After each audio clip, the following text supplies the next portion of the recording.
I'm assuming she's turning fast. That means you're turning so fast that you're on two wheels. That makes way more sense here. I'm like, wow, what an overachiever. Change it literally. Nice, beautiful day and you It is a nice day to go. See, I'm always heart healthy.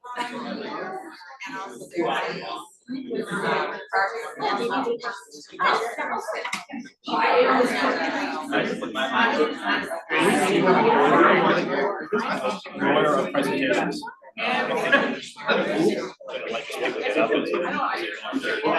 Hello, everybody.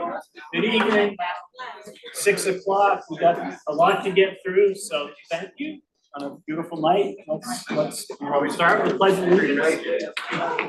I pledge allegiance to the flag of the United States of America and to the republic for which it stands, one nation, under God, indivisible, with liberty and justice for all. And I think we are close to a quorum. The only thing we really have to vote on tonight is just the approval of the minutes for 5/28. Is there a motion to approve the minutes? So moved. Second? Second. All right, all in favor? You're in stereo. Okay. Third. Well, we switched tonight. I made the motion and he seconded.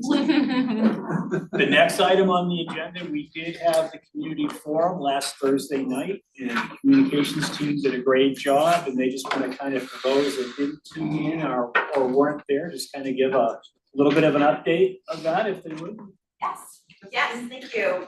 So thank you to everybody who joined or helped us last Thursday. We had I want to say around 40 people present, maybe half of them were SPHC, half of them not.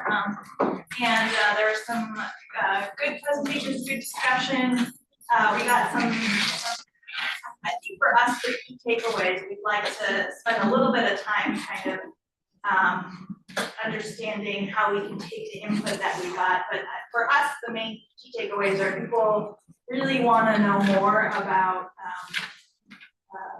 the phase 2 process, or what's the next step once we have these concepts? How do we validate and assign costs to them, and how can we start talking and comparing about them, like these concepts in a reasonable way? So that was kind of a big question for people. And then people also wanted to know a little bit more about the survey. I know there's different opinions on how we should use the survey results. I think it would be helpful to maybe just have a statement that says, you know, this is how we're using the survey results and how it's informing our work. I think we'll hear more about that tonight. I think a statement like that would be helpful. And then if anybody knows about the online responses to the survey, there were questions about that too. If people outside of the sample, their responses could be how and shared. I think that would go a long way in showing people we're listening to them. So good things to kind of think about and assess for our business. So just to address a couple of those issues, phase 2 is to be defined by the elected officials of Town Council Board of Education. We know they've started some conversations on that. I think it's slated to start late fall. We're going to talk a little bit about that tonight at the leadership meeting, just to get a better sense of where that is. The second piece to address is the online survey, the people that did not take the paper survey, but the online.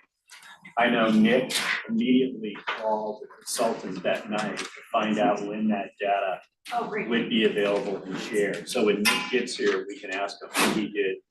During the meeting, he sent an email or a text to them saying, where is the data? Okay. So we'll update you. So with that, I think our intent tonight, in a pretty tight timetable, is to allow about 20 minutes each for the presentation of each solution. Be about 10 minutes or so of presentation, and then leave some time for questioning. At the conclusion of that, what we're going to try to do is capture on the poster board what that broad concept is. And at the very end of the meeting, we're going to give each of you 2 stickers. There'll be a blue and green sticker. Go around and put your first and second choice on that. So I think with that, I don't know who wants to go. I have a question. Yes. With the stickers, can we assign one color like first choice and another color second choice? We're gonna have a blue and green stickers. Yeah. Your choice about what you want to be first. If- Well, then we wouldn't know. Right, so blue will be, let's just say, blue will be first choice, green will be second choice. And the other thing we're saying is last time you could put all your stickers on one choice. What we're asking you to do tonight is to put your first choice, blue, and then put green on your second choice. So I think with that, who wants to volunteer to go first? Okay, Can I ask a question first? yeah. Could you tell me what are the consequences of assigning these stickers? So if one of the programs gets a whole bunch of stickers and another one doesn't get very many stickers, how does that influence how we go forward? I think we've made a commitment, as we had discussed last time, that it's not gonna impact what the recommendation from this group is. All 4 ideas are gonna be advanced.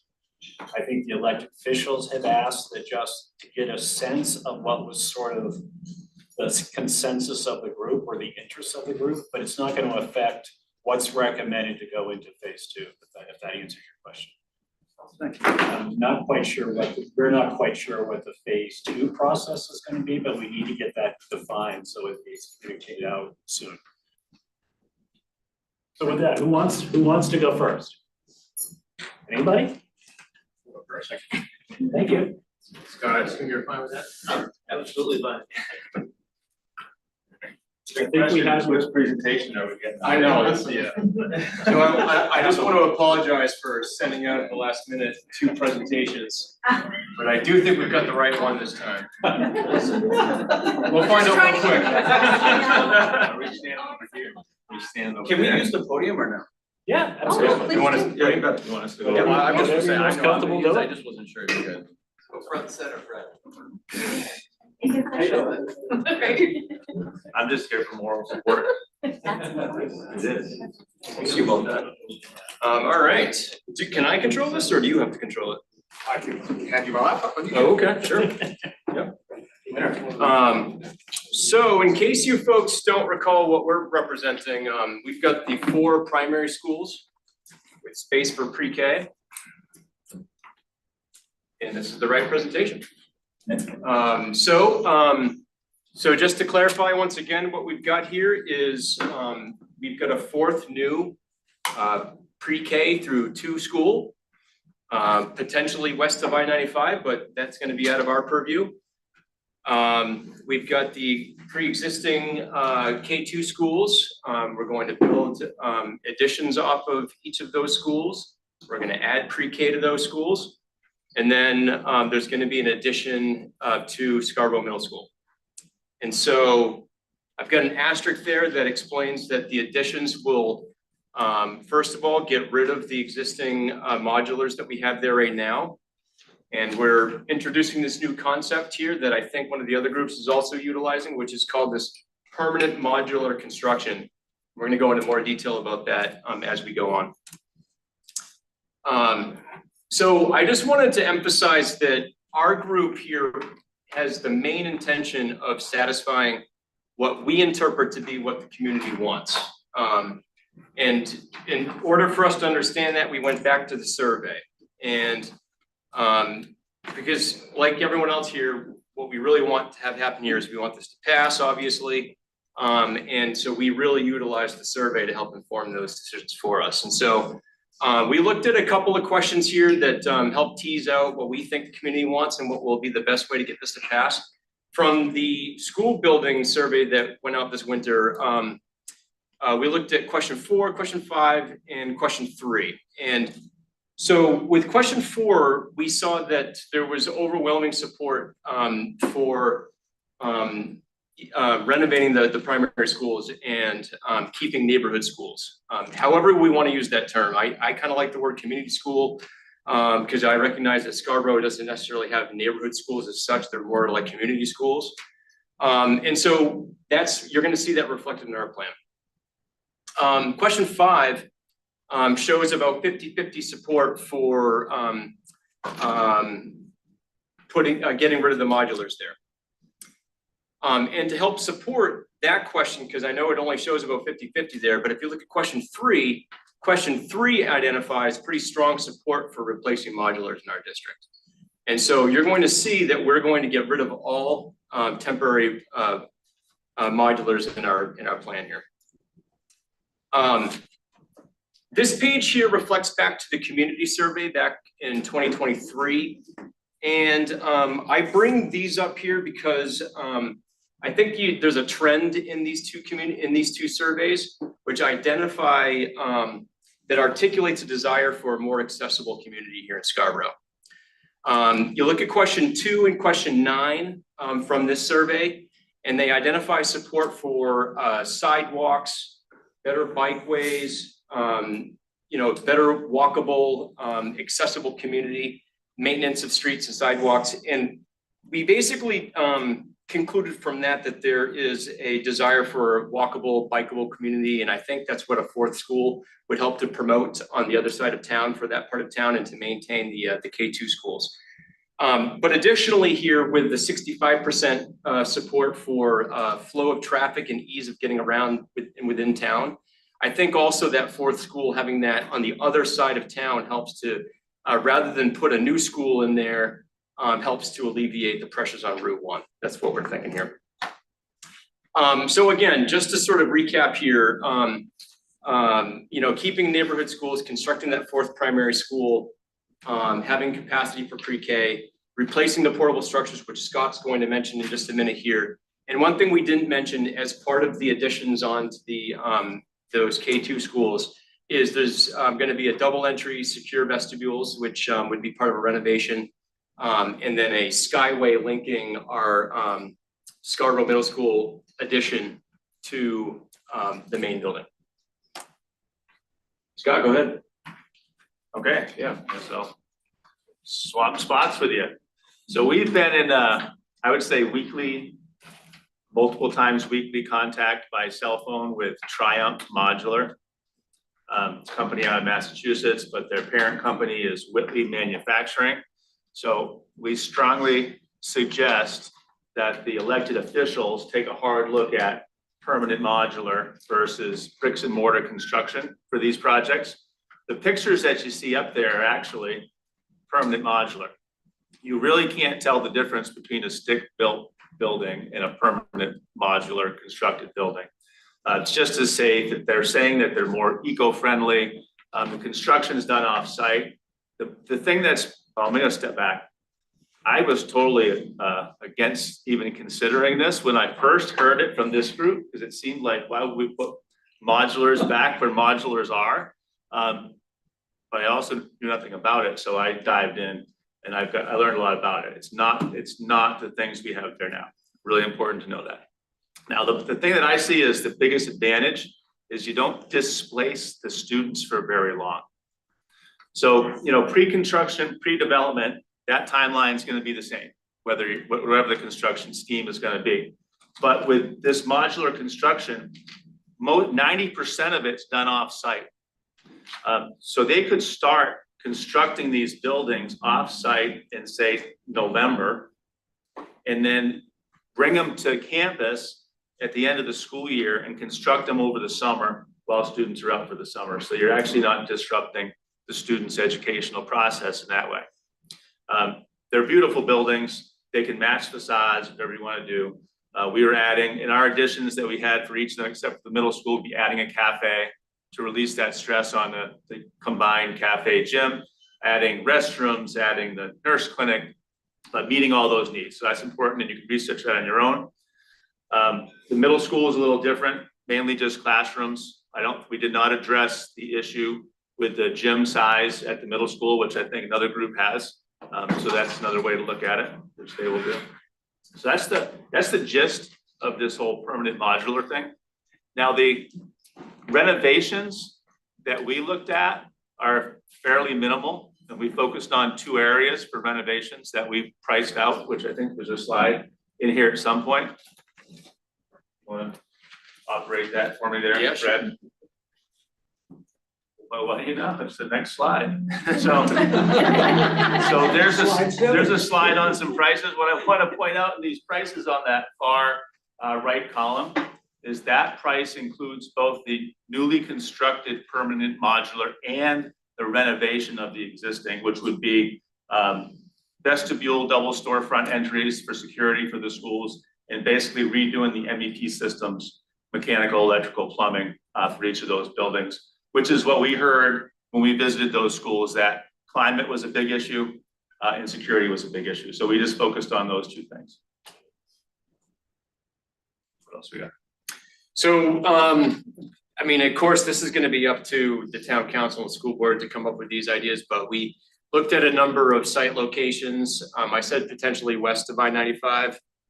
Two of our locations were west of the 95 and one's right against it, but I think the one that we spent most of our time looking at, and it's probably not even worth going into too much detail in right now, because it seems kind of hypothetical at this point in time, but we were kind of interested in the Beach Ridge Road area, because we understand that there's a development going on right now with FedEx in that area, and the key issue with west of 95 is access to water, and I think that development might present an opportunity, but again, I probably shouldn't go into too much more time because it's kind of speculative at this point in time. What's the access to water issue? I don't understand that at all.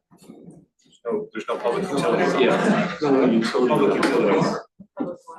No public water? Right, Oh, Okay. on the other side of the turnpike. So in any case, we threw up our proposal against the evaluation matrix. And so does our proposal solve the portable classrooms? Yes. Does it require altering grades? No. Does it maintain neighborhood schools? Yes. Does it fit within the tax increase that the community seems to want? Yes. Does it support a minimum of 850 kids per grade at K2? Yes. Same thing with grades 6 through 8 at 805. Yes. Does it meet the DOE guidelines of 140 to 160 square foot per student at the elementary and middle school level? Yes. We don't alter any of the play spaces.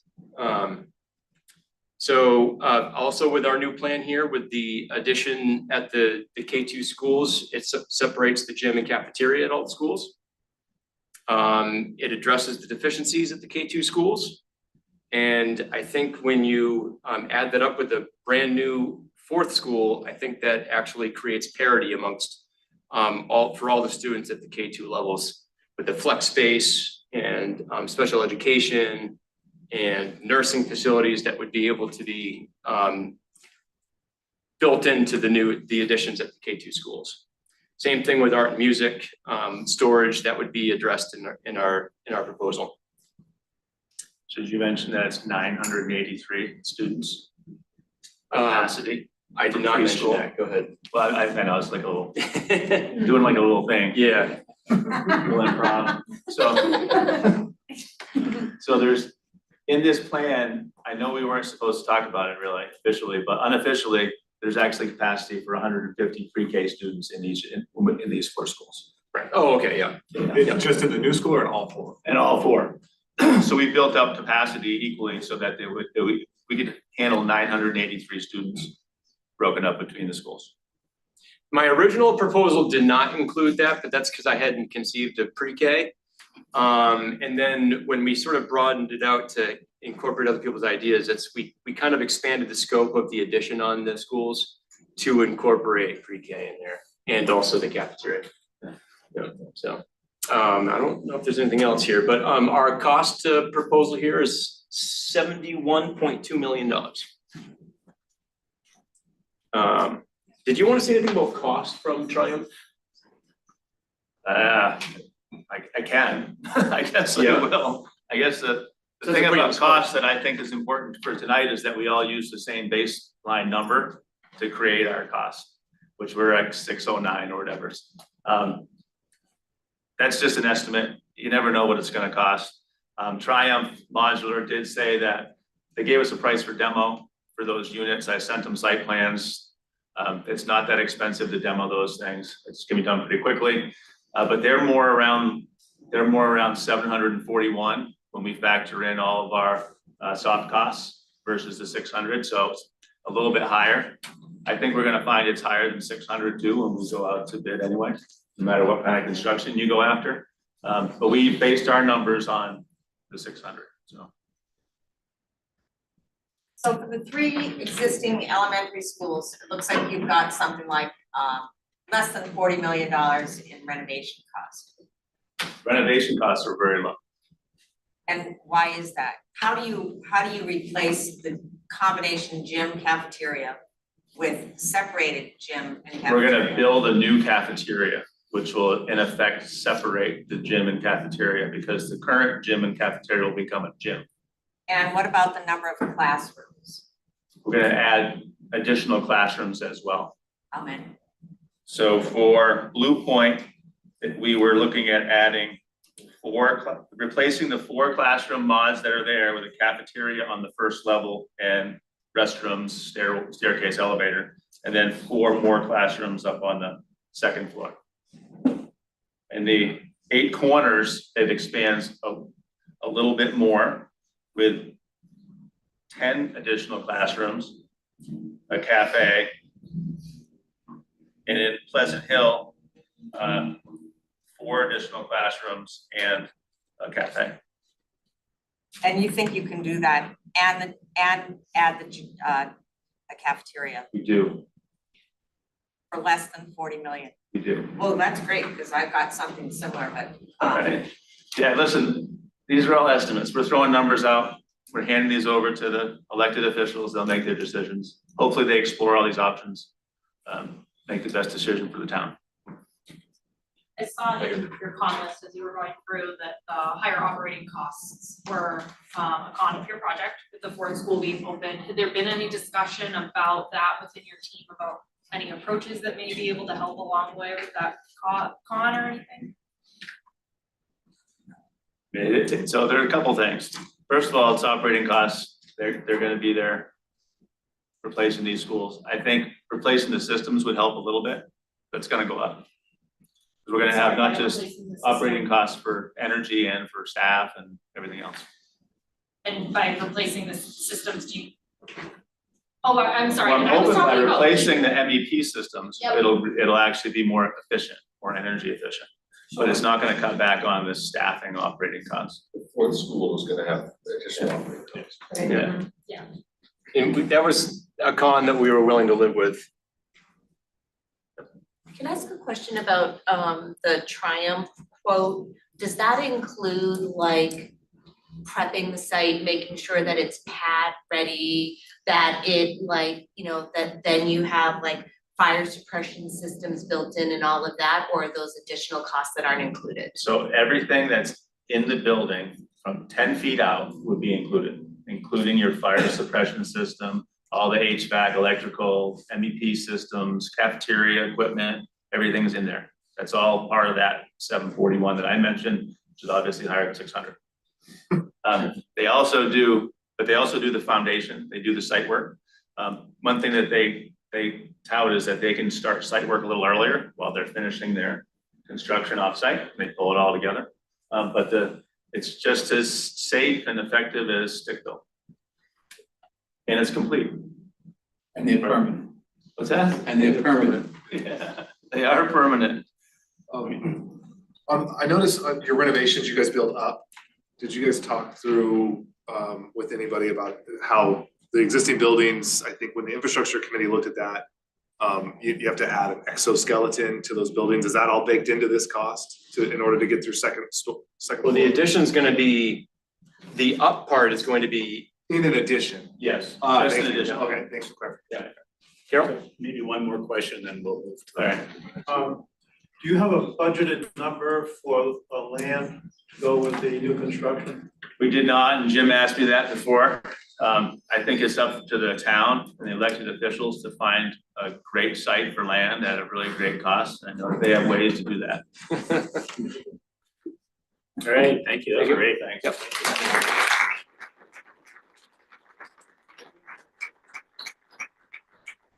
as we get to the end of this, and as we put up, we'll have the authors of the solutions standing by their solutions. So any additional questions, you know, you can ask them there. So the second group, who wants to come up? Oh, Charlie, you're already there. Oh, I was just clearing the screen, but I guess since I'm here. I just thought you were definitely ahead of. No, I wasn't. I was just clearing the screen for the next person, but I will since I'm here. That's fine. That big enough to be seen out? Oh, yes. Is this entitled Unified School in here? Yeah, there's like a Zoom. Yeah, there it It's is. down at the bottom, just where it says pages. Hides. Next Yeah, to since page 1 of Page 1 of 17, there's like a little magnifying glass. Yeah, Do the plus sign. That's it. Oh, hello. Now you're really. I can see it back here. There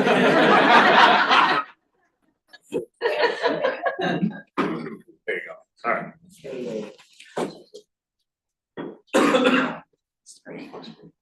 This is, Want me to run it for you? well, it doesn't do. If it's a PDF, Oh, you just did you need to put it, scroll. put it in? Scroll it, it will Okay. PDF. Yeah. All right, so sorry, thank you. I do PowerPoint.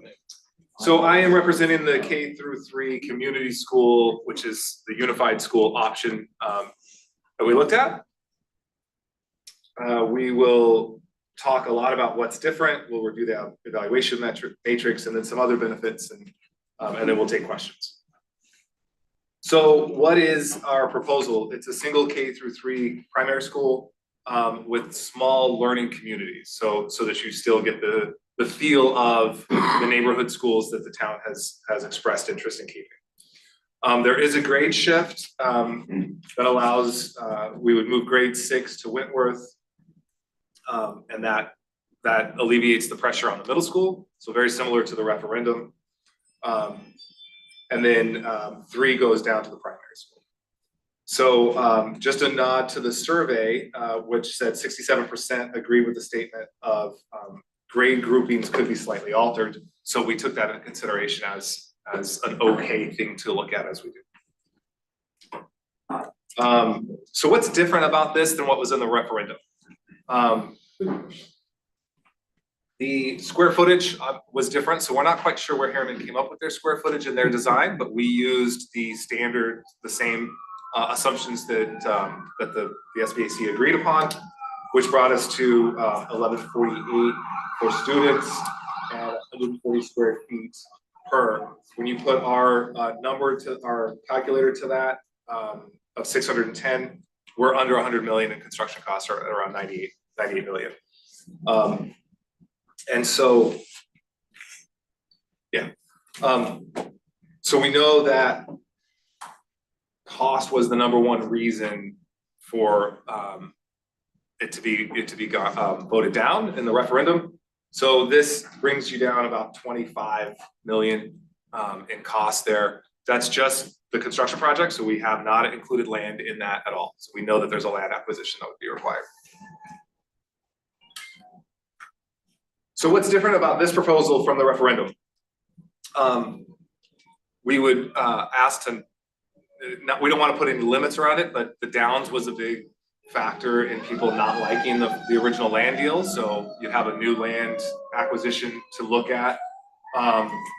That drove around 63% of the previous no votes. So a different land deal would hopefully help get this through the vote. As you look at, this is so small on my screen.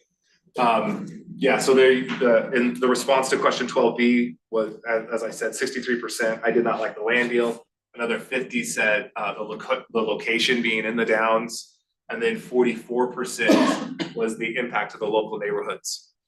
And so also in the survey, only 37% felt that it was very or somewhat important that land purchase for construction be near this campus. So we didn't really we don't think we have to be restricted to building within a certain radius of this campus. The other thing that's different is we defer a lot of the middle school renovations. And so by simply moving the 6th graders out of the middle school, you relieve that capacity We don't address the parking there. I know that's an issue, the traffic and the parking, but that can be done through budgeting, annual budgeting process in the future. But it does address, as I said, the largest safety concern, which is the 6th grade class having to cross that parking lot regularly. So we eliminate that. So how do we do on the evaluation matrix? We're greens all the way down, our yeses. The only red is that it doesn't necessarily maintain the traditional neighborhood school. So we'll talk about that specifically. So as was mentioned before, question 4, you had over 50% that want to maintain the neighborhood schools. And so a concept that, I'm sorry, let me stay on this for a second. So over 53% were very or somewhat supportive of keeping the neighborhood schools, even if it was more expensive. And then, interestingly, 49% were either very or somewhat supportive if it cost less. So why were more people supportive of a higher cost option? So I don't know if it's the way the survey was worded, but I certainly think that there's opportunity to explore these options more relative to cost, because it doesn't make a lot of sense, those two questions, the responses. But how do we try to get a solution that maintains the feel of that? This is a really interesting school. This is an actual, the floor plan there is an actual school that's in Europe. And this is really a school within a school model. And so each wing could be your neighborhood school. So you have basically your Blue Point, the kids that are districted to Blue Point would have a Blue Point wing. You'd have a 8 Corners wing, Pleasant Hill wing, and maybe a West Scarborough wing. And they would all share the common services in the middle. So you'd have common library, common art, music spaces, common gym and cafeteria there centrally, and then each school in the wing. And so within that school within a school concept, essentially to maintain that community feel, once you're in that wing, you're in that wing for the full 3 years. So it's not necessarily like a looping classroom, but it's a looping wing. You stay in that wing, so you have that same relationships with the teachers and the staff that I think is what the parents really like about the small schools. So it does, and then obviously by doing this, you address all the deficiencies at the other schools because you move them into the new schools. So safety, security, separate gym, cafeteria, health clinics, all of those things are right there. Some other benefits of it, obviously, I think where this option really shines is the long-term operating costs of a single school with shared services, and then also the shorter construction timeline. Now, I do think the modular portables or the permanent modulars is a really interesting idea and potentially has a shorter timeline. But when we looked at what Harriman had proposed for a traditional construction renovation, build cycle was 9 to 12 years, and a new school can be built in around 5. So you really have a shorter impact to the existing student body. Some other benefits there is realization of our existing buildings. So as we all know, the town is looking at a library expansion, pre-K we've talked about, as well as the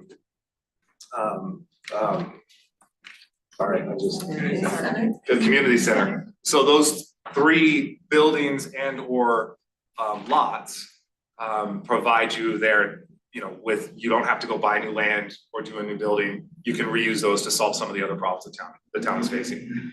It also addresses the equity by bringing everybody together to have those shared services. And then 0 learning disruptions to our existing students. So you're not moving them from school to school as you build or anything like that. You get this done and then everybody moves into it.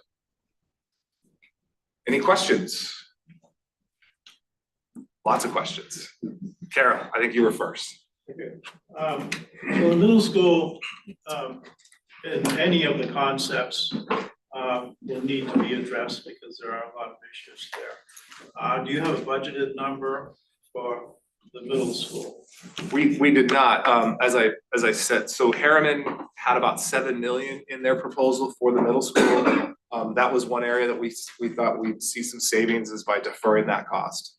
So really, we just, our proposal is to really just take the pressure off the middle school from an enrollment standpoint. We know that there's still some mechanical services that need to be addressed there. In the boxes that you're checking them all off, green or red, you had green for changing the grades, but you are changing the grades, right? Green just represented yes, you're right. That could be seen as a yes. Maybe it should be red because it is a yes, but yeah, you're right. Okay. There you go.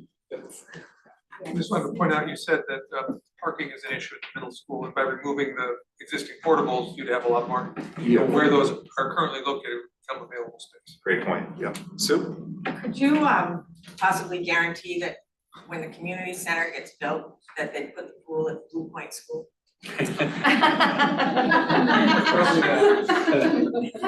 It's close to sea level. Where's the hockey rink going? Yeah? Could you go back to those? Yearly, okay, what did you come up with your estimates of savings for staffing and utilities? How did you figure that out? That was from the Harriman, numbers. Directly? Yeah. Yeah, I'm sorry if this is stating the obvious. I'm looking at the survey and the community does not want a consolidated school. Are those numbers gonna be reflected anywhere in the presentation? I think we started there. With that. And then I couldn't help but notice the flow chart and then the additional comments at the bottom. I mean, that's taken directly, those images, that's from last year's campaign material. And I think people were tired of it, and that's why they voted no. So I would just caution this as the presentation to our community that the same numbers came back both in voting in November, the exact same percentage said they want to maintain their neighborhood schools. And I just disagree with it's the field that they're looking for, it's the location that they're looking for. So it's just, sorry, it's not a question, it's just a comment, but I think we need to acknowledge that we're here to represent the community. Yep. I guess mine is more of a comment as well. I think when we talk about savings or extra costs for staff as operational costs, no matter what presentation we have, we're going to incur extra staff costs because we have higher enrollment. Unless we're willing to increase class size, we wouldn't be incurring extra staff. But we are going to have extra staff if the enrollment goes up to the numbers that they say. I do agree that we would lose staff because you would have less people you would just have the staff servicing more children in one area as opposed to.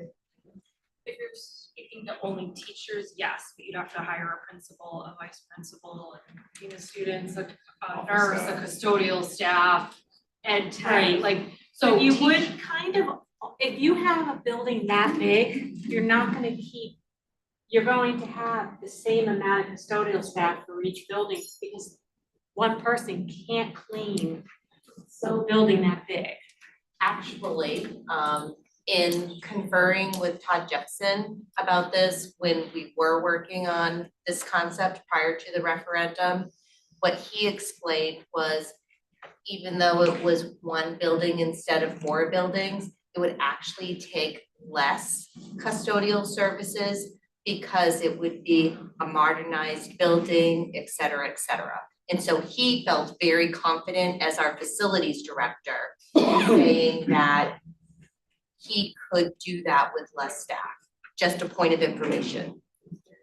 Totally understand that. Yep. And my point of information is being in schools that had that and the quality and who wanted to do it. It was a lot of work to try to get through the night. So I'm just bringing up. I think it's a really fair point. It is, it's a bigger building, takes more staff, no doubt. I think that, you know, that's all to be vetted out through phase 2. Sir? Vacuuming the floor, it's a square footage issue. You just have to add up all the schools and see what it is. I just wanted to be sure that 2.4 million is an annual savings, because some of the stuff in Harriman was over a period of time. Yeah, that was an annual number. I never- Yeah. While we're talking about operating costs, I think it tends to favor the unified school because we're consolidating and operations are expected to be lower. But we're not acknowledging that there's 3 town-owned buildings still existing and that operating cost doesn't go to 0. And I've never seen those numbers. I mean, you're still heating a building in the winter or else the pipes freeze, you're still maintaining it. We're not just letting 3 buildings go in total disrepair. So what do they cost to operate a vacant building is something we need to look at as well. I agree with that. And I think depending on how those buildings get used, whether or not it comes to, right, you're gonna have, if we build a new community center, you're gonna have to heat that building, you're gonna have to staff that building. So you're gonna have those operating costs under a town budget instead of a school budget. So you're still gonna have those costs, you're right.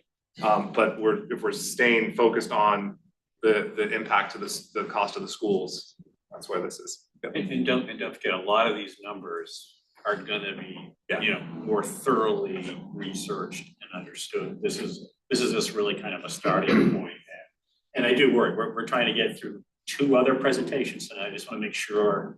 I'm the target, shots. Go on. You know, I think what we wanna do at the end, when we put the different solutions up, the teams that came up with the solutions will be there, so if you have some more questions or comments, that would be great for them. And take one more.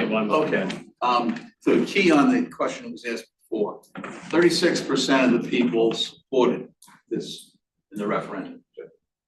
64% said no. And we can break it down by why they said no and everything else, but the total is 64% of the people said no. I was one of them.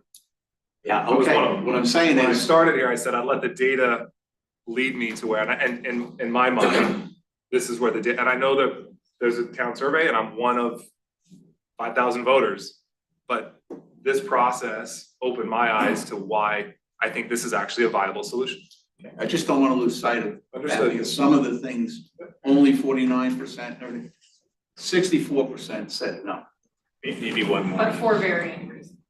So. But it's still 64%. Yeah, and I hear that all the time, I hear that all the time. And I also know that every year, people say, the school budget is too high. If you can reduce operating costs and save money every year, I think people have the right to decide if that becomes more important in their calculus. Can we, I think So we're. that's why I was on this committee, and that's why we continue to carry it forward, even though apparently people say they don't want to lose the neighborhood schools. You can argue whether they're truly neighborhood schools, all of that, I'm not even gonna argue that. But the survey, I think, has yet to be fully coherent in terms of what it means. So until we know that, and until we know all the various aspects and go to another phase, I think we're foolish to throw out something that has real merit. Can we, this really wasn't meant to be a No, debate no, I tonight know, but about I the keep solution. hearing that, and I Yeah, don't that's- think that this, I think people are attacking this before it even gets to be put up and have people walk around. So let's hear it and move Yeah, on. I to mean, the next that's what we're one. trying to do, is just the groups to give their solution. And as, yeah, We also need to check in online, because I realized after our first one, we never made sure there was no public questions. 6 people. And one of those 6 may have a question, just as worthy as me, so. so I think with that, let's get, so we don't run out of time, let's get to the next group, unless there's a public question.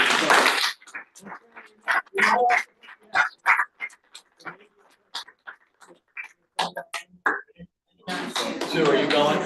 Okay, thank you. Great job, Carly, thank you. I just don't wanna walk around so much. Okay. That's her house.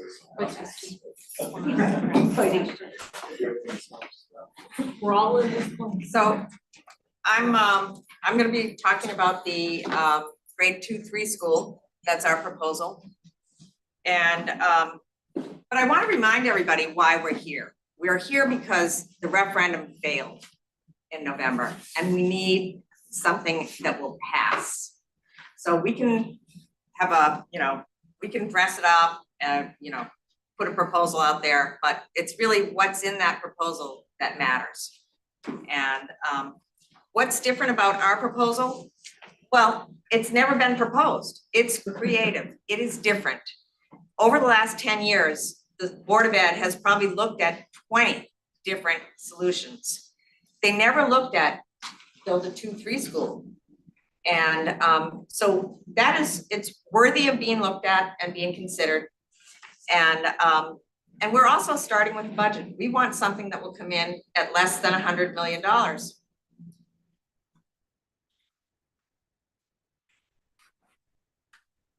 I'm not sure how to move this. Try this for you.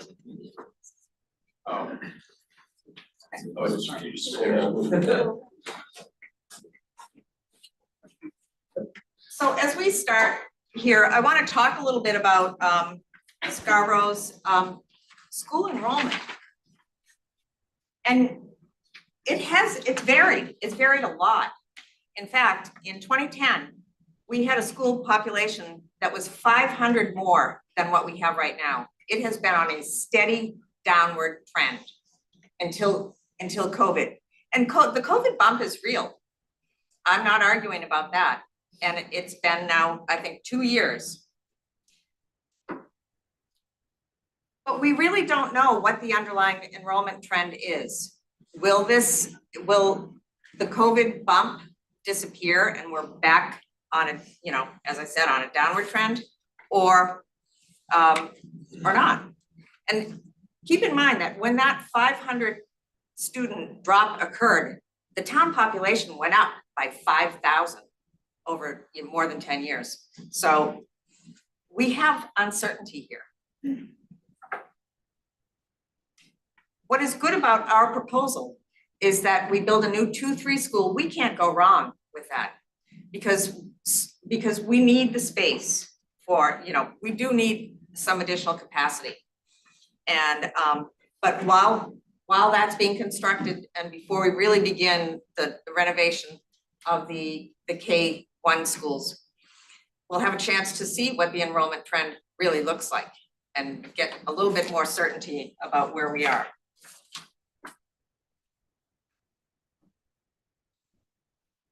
So this is our proposal. It starts with building a new grade 2-3 school. And once that school opens, grade 2 moves over from the elementary schools, the neighborhood schools. Grade 3 moves over from Wentworth.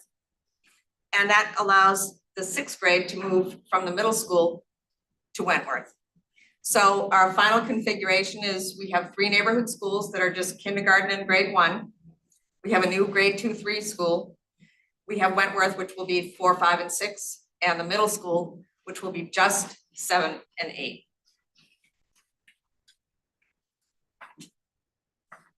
And so let's talk first about the grade 2-3 school. Where will it be built? We think that there is space on the main campus.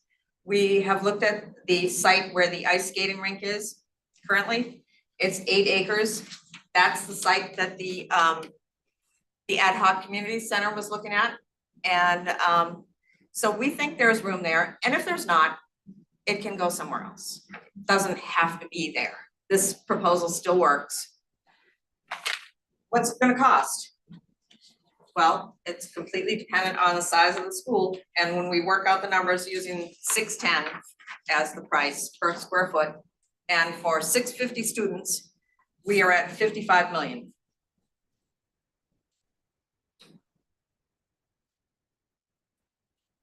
Meanwhile, we convert grade 7 and 8, the middle school, to just grade 7 and 8.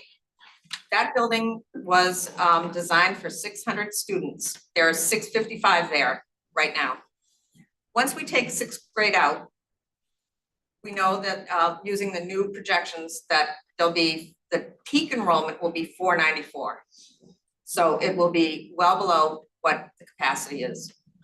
It meets all the Department of Education standards at that size. And I think we're good to go.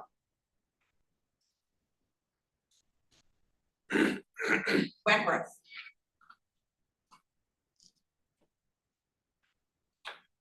The original building is 168,000 square feet, it's designed for 800 students. The current enrollment is 680. We can, it was built so that it would take an addition, we can add an addition for 100 students. We know already that that school, as that COVID bump works its way through, that there will be, it will be above capacity. There'll be 828 students in 2031, and there'll be 915 in 2032. But keep in mind that if we left Wentworth with the current configuration of 345, it would max out at 925 students. It would be even higher. So what we think is going to work is that we have 40 general classrooms at Wentworth, 22 special rooms like art, music, computer lab, and that by temporarily increasing class size just a little bit to 22 students or 23 students for 6th grade, which is within the goal of the school department, that we could get through that time period with that bigger population.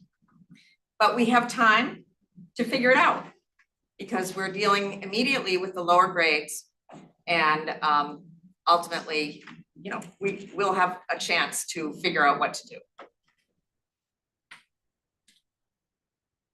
The neighborhood schools. So I'm gonna go with that 38.6 that the other group, that first group said. We have 40 million that we are assuming that we'll have 40 million to renovate the neighborhood schools. They will be converted to just kindergarten and grade 1. It's a balancing act here because 40 million, it might seem like a lot of money, but it's not gonna go very far when we're, you know, renovating 3 schools. So what we did is we looked at how much capacity do we really have if we take away the portables? And we know that there are 37 classrooms when we eliminate all the portables at the neighborhood schools. The enrollment, peak enrollment will be 566.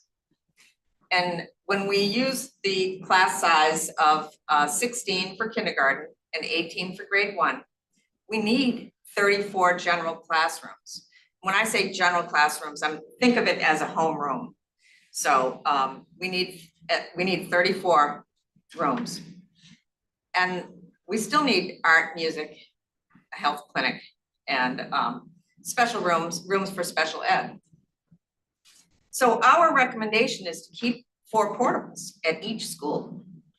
Keep in mind, we've gotten rid of all the portables at the middle school. So if we keep 4 at each of the elementaries, we will have a total of 12 portables. This will give us room to have a dedicated music and art classroom at each school. We can transform, we'll kind of reconfigure the space so that we'll have a nurse, we'll have a health clinic, and we'll have additional space for special ed.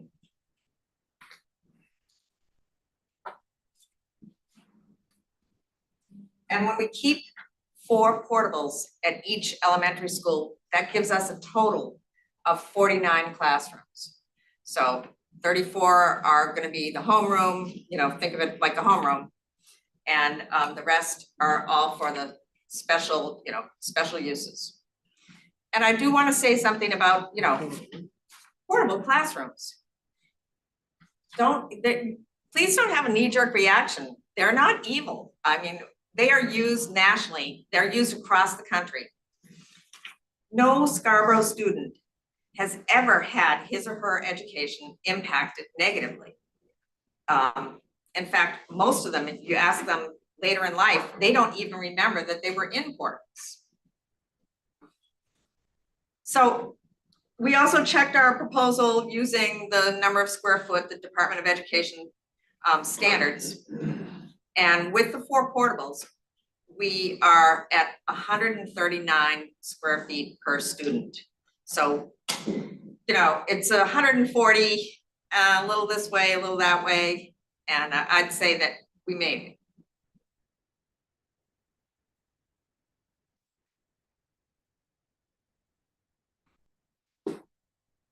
We want the portables to be incorporated into the permanent space, just the way they are right now, where you transition seamlessly from the permanent building into the portable space. You're not even aware of the fact that you've crossed over some barrier. And then how do we spend the money? Well, as I said, I like what these other guys did with 38.6 because I'm not providing an extra, you know, building a new cafeteria. Our proposal does not assume that there's money for that. But if they think there is, maybe there is. We, you know, this is renovations. So we want the safety and security issues to be addressed first, the mechanical systems and energy efficiency. And then, of course, then reconfigure the spaces so we get the biggest bang for the buck. With the, you know, I'm not sure what we can do. And all the 3 schools are different. They have different needs. They were built at different times. And that would really be up to the Board of Ed. And at that point, we will have hired an engineer and they'll go to work. So why do we think this proposal is the best? Because it can pass. We are doing what the surveys, you know, what the town population said, you know. People want their neighborhood schools. We want a proposal that the cost is not too high. This is a creative solution, hasn't ever been looked at. It keeps, as I said, it keeps the neighborhood schools open, which is what the community has said they want. It completely, well, it fixes the issues at Scarborough Middle School. It removes all the portables. And with a school population there of more than 100 less than the capacity, you know, all the core spaces will be adequate for the school population. It also gives us some flexibility in responding to potential slowing of enrollment increase. We really don't know. I mean, it's crazy to think that in 2014, we were actually thinking about closing one of the elementary schools as one of the options. So it's not that long ago that things were really different. And this proposal reuses all the current, keeps them open and going. So. Can I ask a few clarifying questions before we dive into questions? I saw the middle school portables were being removed. Were they being renovated? No renovations at the middle school. Okay, and the neighborhood K-1, were they new portables or the portables that are currently existing? Well, if the 38.6 gets us, you know, like what these other guys were proposing, I'll take that. But I'd say for now, we will keep the existing portables. Yep. So just to clarify, you want to use the existing space in the primary schools for the homerooms, essentially. And you're not looking to provide any type of additional storage that is necessary? Keep in mind that these schools will now be just kindergarten and first grade. But the rooms themselves are below Department of Ed recommendations, and the storage currently used in those rooms for, say, a first grade is still insufficient according to various teachers and the school administration. None of that's changing, right? You're just gonna keep them as is. What's your proposals, what you're proposing right now, what's your approach to phasing and schedule? For the renovation? Specifically for the renovations. Well, obviously, we'd like to try to do as much as possible during the summer. And it's gonna be, that's an engineering project. I'm just, you know, The only reason I bring it up is like, if we're looking at cost, their schedule has to be tied to that, because if you're doing one school a summer, right, like inflation will erode that $40 million annually. we'll do all 3 in the first summer. We'll just hire 3 crews. Go for it. Yeah. The 55 million, is that just for the building itself, or does that take in studies and pilings? $610 per square foot times 650 students times 140 per, feet per student. So, did your group talk about how, and you may not have, just speculative, did how parents might feel about kids transferring every 2 years up until they get to high school? And whether or not. But it does, I mean, think about it. You're keeping the youngest kids in the neighborhood schools. And it's just finally, they graduate to grade 2 and they get on a bus or. I just think it's worth noting on the portables, if we, again, think about the community survey, that 55% of people responded that they want to remove the portables. So even higher percentage than people wanted to keep the neighborhood schools. Right, But just, I think that's worth keeping in It mind. it if you certainly, wanna it look at absolutely community is, survey. and it's possible that we would replace the older portables with newer ones. Keep in mind also that there were teachers who preferred the portables because they're air conditioned, and some of them are more spacious. And how much does the public, I mean, how many people have gone on a tour and really understand that you can be in a portable and have no idea that you're in a portable? I mean, it's indistinguishable from the permanent building in many respects. Yep. We analyzed or looked at the traffic congestion impacts by adding another school on the campus? Well, for one thing, it certainly makes the traffic, we did briefly, we've talked about it. It makes the drop off and pick up at the neighborhood schools, less congested because it's now only 2 grades. And compared to having the proposal that we just voted down, it certainly reduces the impact to the main campus because we've now only got a grade 2-3 school there. I mean, I see it as it's a good compromise between keeping, the proposal that keeps some of the elements of the consolidated school because it does consolidate grade 2. And that is one of the advantages of consolidation is that you're able to provide services in a central location more efficiently. It's better for the kids with special needs who have a group of contemporaries. It's in many respects, it is better. I admit it, but we like our neighborhood schools, and so it also does exactly what last year's proposal did. It moves 6th grade out of the middle school into Wentworth and moves 3rd grade out of Wentworth. So it's got elements of both. It's a new proposal, completely different. Yep.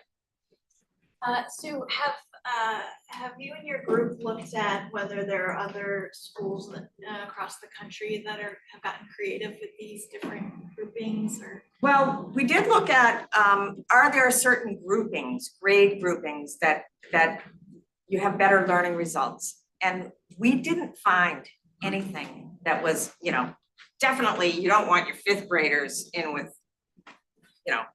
the 8th graders. No, we didn't find anything like that. I mean, school departments, it seems like schools districts do whatever works, whatever suits their budget and what works. So I think with that, because we're kind of running the time, the 4th group to go. Thank you, Sue. Can we check the public real quick? Yep. There we go.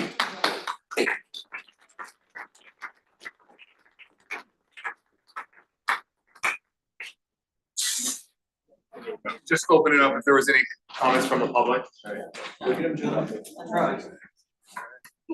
Nope, everything sounds good.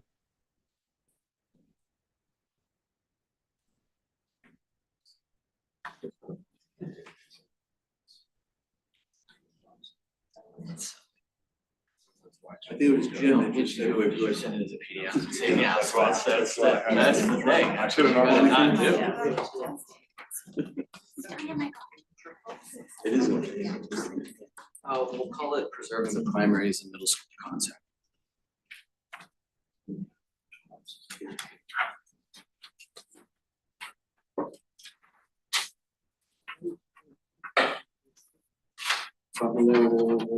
Okay, good. All right, so we're the preserving the primaries and middle school concept. We have evolved from our original concept. We were originally the middle school concept. So, and we'll kind of get through this presentation. I'm gonna skip a couple points because the first group provided you, I thought, was a good analysis of modular construction or prefabricated construction, however you want to call it, which is what we are also proposing as a construction method moving forward. But we do think before we get to our concept, we want to give you at least a little bit of a background of how we got there. There we go. I'm just going to skip the agenda just for time purposes. Like the rest of you, we looked at the survey and these were the 5 survey results that we felt were really important and we wanted to emphasize in our plan. And I think what's really important about the survey and about the last election is we want people in the community to know that we hear them and that we're listening to what they're telling us. And you can see here that there's a sweet spot from a taxpayer perspective of what they're willing to spend. And that is what we highlighted here. Other statistics, and I don't want to go through them because we've talked about them ad nauseum, but it's really important to the community, in our opinion, based on our analysis of these results, that they want these community schools or neighborhood schools, or however you want to define them. They want the portables gone. Whether I personally agree with that or not, it's irrelevant. That's what the community wants. And so our concept tonight is about what the community is looking for, not what maybe myself or Carol individually are looking for. Our original concept was using middle school to alleviate the pressure on the primaries.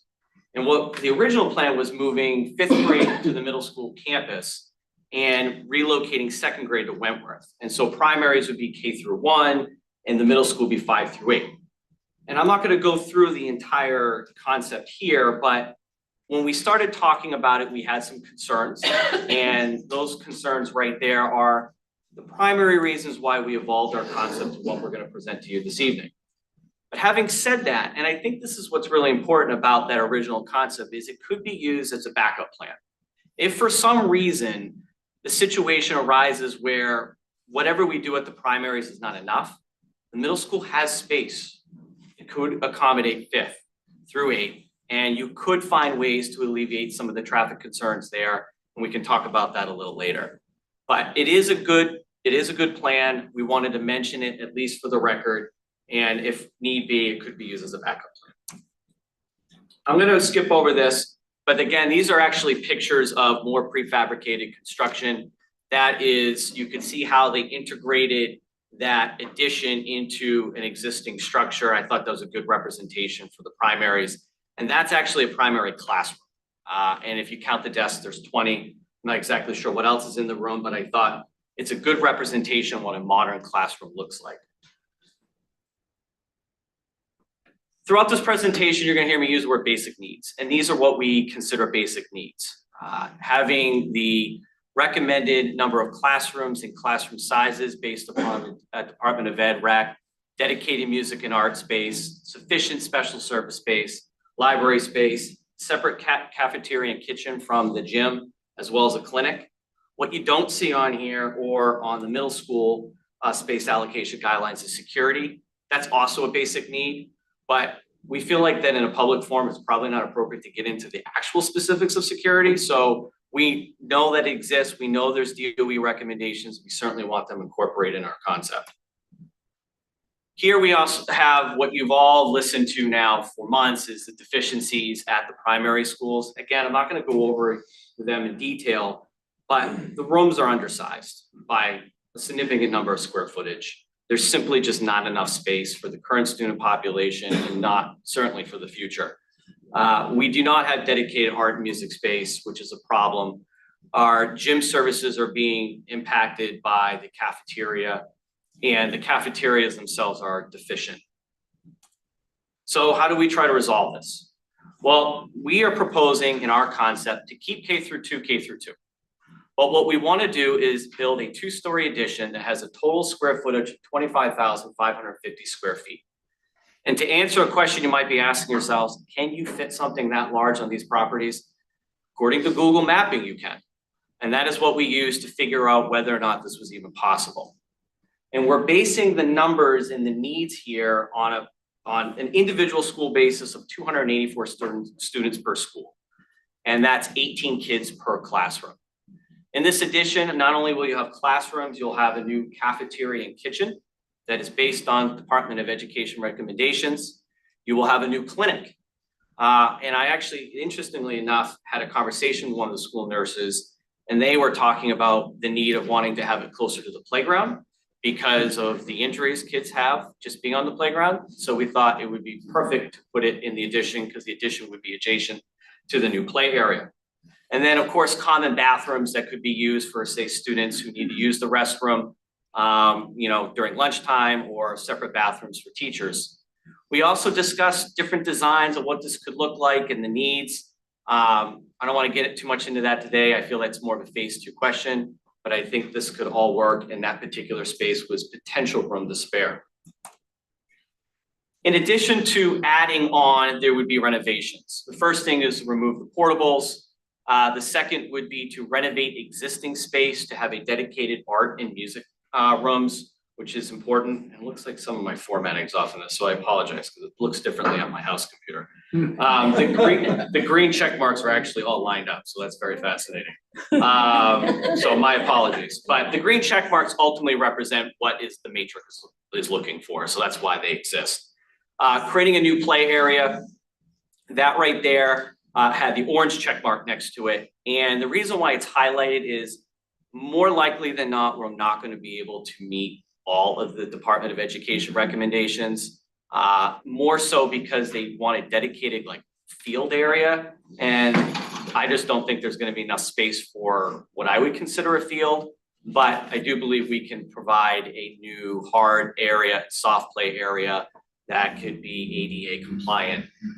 Creating a new parking lot would be important as part of that renovation, as well as renovating the existing rooms for the special services. So whether those timeout areas, special education areas that are right now do not really exist in the primaries, there should be a sufficient enough space in there to renovate the existing rooms for that. And then of course, doing the security and then replacing the existing kitchens and using that as storage, whether it's teacher storage where they could have dedicated shelves for that, or just general storage needed for the school. And then this slide demonstrates what this would look like on a square foot per student. And as you can see, it's larger than the 140. So it provides a little bit of cushion that may happen if our numbers are too low. And unfortunately with numbers, we simply do not know. 140 is what the standard is. We far exceed that. Again, these are the middle school deficiencies. I won't go through them here. We're keeping middle school 6 through 8. So we have to address a lot of these particular issues because we're not relocating 6 here. So our plan to do that is to build a 40,000 square foot academic wing that would be built on the baseball field. And they would have a sufficient number of classrooms. There would be 3 new art spaces. Currently the art spaces are deficient with the existing student population, and we believe 3 would be the appropriate number based upon just the information we have. New science labs, the existing science labs we'll talk about will ultimately be replaced. A new library. With the student population, we based this on 805, by the way. We did not update our numbers to the 772. But, so you could have a small reduction in the square footage needs and the library needs. But we would have a new library as well as special service space, potential flex space, and common bathrooms. The highlighted portion here on the gym is important. This gym is simply an overkill. I recognize that. But we need this into the community. We do not have sufficient amount of gym space for extracurricular activities, not only for our young athletes, but for the community. And we believe that that can be built on the site, and if built properly, can be used after school hours to avoid any potential security issues that exist with going and using, going in the school. Here, we're at 198 a square foot versus 160. For renovations, we'd be looking at removing the portables here, expanding and renovating the existing cafeteria and kitchen. We believe that there's enough land adjacent to the cafeteria to do that expansion to meet the Department of Education recommendations of 105 students. The existing clinic would be expanded in its existing location. And to do that, we would relocate the administrative offices and put them in the existing library and put conference space in there as well, and storage. And that way you would have a designated clinic, and then you would still keep reception in there so people can use the security vestibule, but the clinic would now have a sufficient space and we won't have to move around a lot of, like build new bathrooms and things like that. And then the last two highlighted items here are needs, but I know they're going to be a tough sell to the public for some, and that's expanding the existing soccer field, which is below, to accommodate a multi-use field. Because we're taking the baseball field away and it's a football field, we're actually taking away fields from the community, which we don't have enough of. And certainly with the increased student population, it's going to get worse. And so our proposal is to expand the existing footprint, make a multi-use, which would allow you to do soccer, football, lacrosse, field hockey. And if you put lights on it, it could be used, you know, by the high school as well for night events for, say, freshman soccer or even varsity soccer as an example. And these rates actually are legitimate field rates that are used by a complex that I have been to a lot. And these are what the market rates are. You can rent these fields at, and the town could use those, the cost of this to get some of that paid back by other club uses. And then the school bus slash emergency personnel access road. Based on the town mapping, we have land that connects Sawyer Road to the town property. And if it's possible, we believe that if you put a complete new bus route and have an access road that has gate access only, meaning it can only be used for a certain period of time and only for very specific use, we could alleviate some of that congestion at the middle school, which we think is important, because I don't know about you, I've sat in that 15-20-minute traffic before and it's not fun, especially when you have places to go. And the buses are part of that problem. And we think that this could resolve that with minimal impact, by the way, to the Sawyer Road residents. Finally, man, this thing is all screwed up on this presentation. My apologies. Here we're using the 610, just like everyone else. And the cost to do all the additions, just the additions, we estimate to be $77.2 million. That would leave about $21.7 million for renovations. But I'll be honest with you, I have no idea how much the renovations are going to be. I think some of these renovations are relatively basic and straightforward, and I think others aren't. And so those funds that we want to use, we would try to allocate and to prioritize what's the most important in each individual school. And we're using this on a $99 million cap. We want to be under 100 million. We want to be more in the 99 area. So that doesn't mean that our group necessarily wouldn't support something more if it's needed, but that was our target here, and that's the money we'd have to work with renovations. And based on the modeling we have, that would be 300 annually to the taxpayer. We go through the matrix, we check off pretty much every single box that exists. The one that is a partial is the outdoor play space. And for K through 2, again, you know, it's the fields. I think this is a problem for those locations. And then the middle school, interesting enough, that there is no hard play area. I was surprised that that existed for middle school. At least I'm not aware of one over there and couldn't find one. So we wouldn't meet that anyways. And then we answered the questions on the matrix for you, and just briefly, we can't tell you what the operating costs are. That's a phase two. I could throw numbers out here and they could be completely off, and so we felt like at this point, we're safe to say unknown. As far as anticipated time to complete all of this, we think less than 3 years usually using this type of construction method. It's gonna be a bit of a circus, it's gonna take some real creativity to get it all done, but I think it can, and the groups that we have done some research on have met these expectations, if not have done better than that. As far as land acquisition is concerned, there is none. And then on pre-K, look, we're not gonna dismiss pre-K, we just have no idea what pre-K even looks like.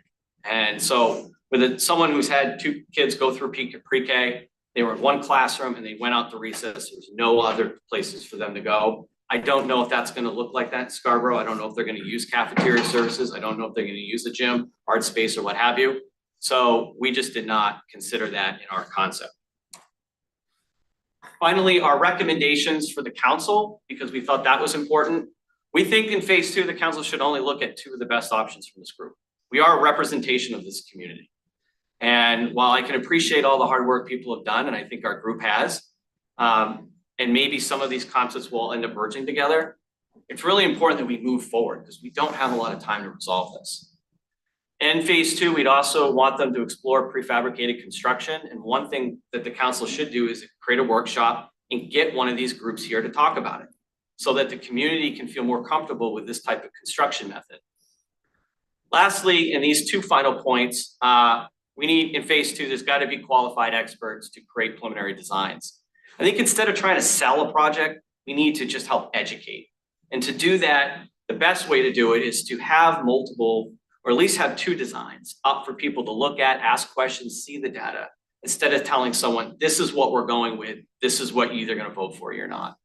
And then finally, something that came out of the Building Infrastructure Committee, which I was a part of, but I think just needs to be reemphasized, is we should be looking at corporate and private ownership. We live in a community with 2 Hannafords, and Hannaford has their entire corporate headquarters here. There's no reason why that we should not talk to them about finding ways of how can we work together. They have a foundation that does that. The Harold Alfond Foundation donates all the time to schools. Maybe they could look at donating the gym that I proposed or some other aspect of these facilities. And then finally, we have the Sprague Foundation. They also do donations to groups. So that is our concept in a nutshell. Can I ask a little bit more about the primary school 2-story addition? I was not on the infrastructure team, but my memory had been that Todd had said that due to the wetlands on some or all of the primary schools, there was issues with expanding any further. Because you have to with the wetlands. I was interested in that. That was the middle school. That was the middle school. Okay. You guys are using the upper baseball field. Yeah, there's no wetlands where we would build the addition. Thank you for clarifying. There would potentially be wetlands on that access road, but we think that can be engineered. Yeah. Question, I'm part of the Sawyer Road neighborhood, so I really do appreciate that you put that on there early in the process, that it would impact the neighborhood. Last time, huge difference. And I agree that emergency access is essential to the school. I don't think it's there right now, and I will have a son in that school someday, so I think it's important to include. However, I'm wondering on a map, where would that access be? Sure, so there is, if you look at the map, the bend, if you're coming from 114 and that bend into Sawyer Road, as it's turning like this way, the town appears to own a piece of that parcel. Or it's a large part parcel, actually, it's just a piece of it. And that we think you can build a road, and it kind of doesn't snake necessarily, but we'll have a bend to get to the campus. The reason why we didn't put any of that up tonight, because this is such a 30,000-foot view, we're still not sure on the engineering of it, but we think it could potentially be the solution that could alleviate some of that pressure of traffic, and as well as the emergency side of it. I'm happy to show you offline if you want, or anyone really, if you want to see it. Yeah. in your group, but just to explain that access, we're also thinking it's a one-way. Are we thinking that? Like cars would come in or come in and out just for buses and emergency and the gate and timing? So it Yeah. wouldn't be like an all-day thing? Correct. It would be limited to, so we would want the town to commit to only allowing it for morning drop-off and pickup, so buses in, buses out. It would not be for parents to use. Obviously, emergency access could be 24/7 if they need to access it. But the whole point would be a dedicated area just for school buses.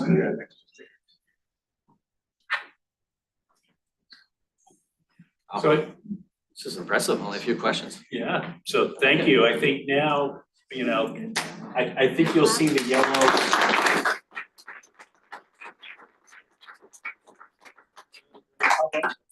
Any public comment? No? We're good? Okay. So now I think what we're gonna do is we've got the 4 sort of concepts on the poster board, but pasted around the room. I think are you distributing both blue and green? Yes. So I think, and for the authors of the solutions, maybe if they could go scan by what they did in case people have any additional questions. But the concept would be your first choice is a blue sticker. Put that on the concept, that's your first choice, and then put the green on your second choice.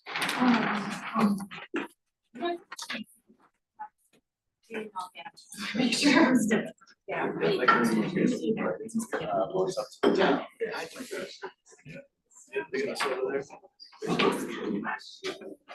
I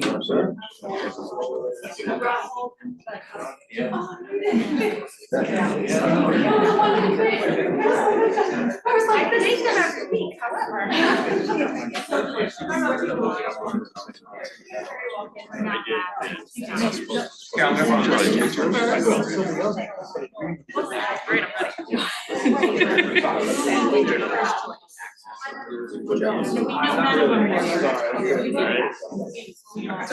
Now you guys can all go ahead. I don't have a green.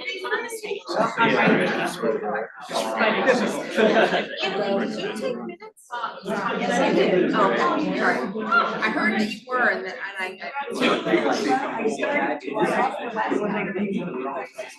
That change doesn't sound good. Yeah. Yeah, that's fine. We'll just see that.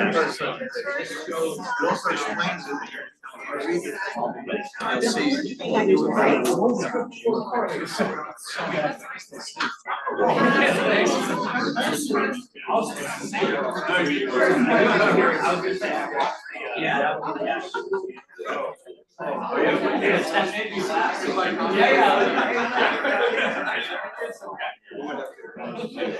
My sticker's so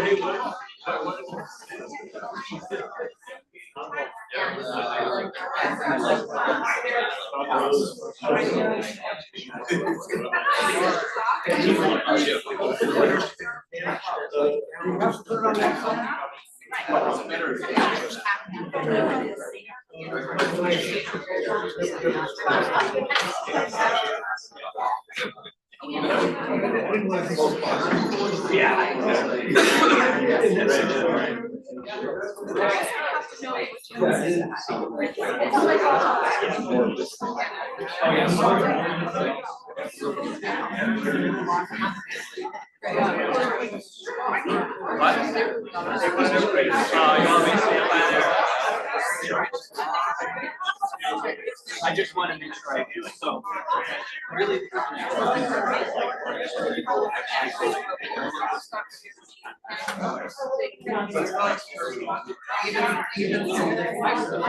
Yeah, I know. Number one.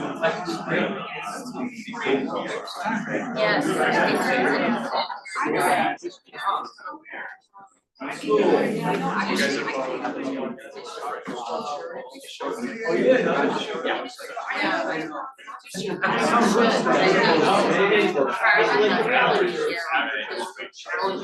Middle school.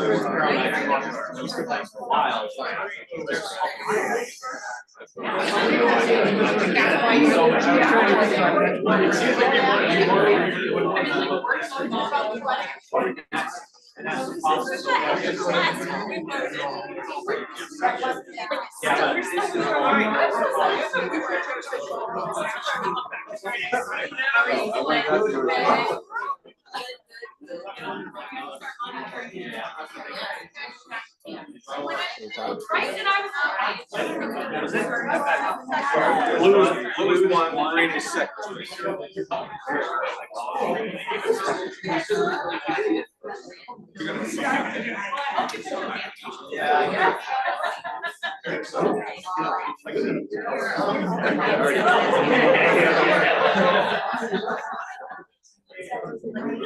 That was for flowers.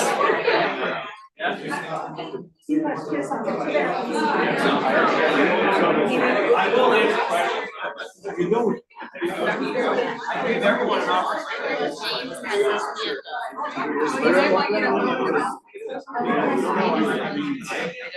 That's how it works. I wonder if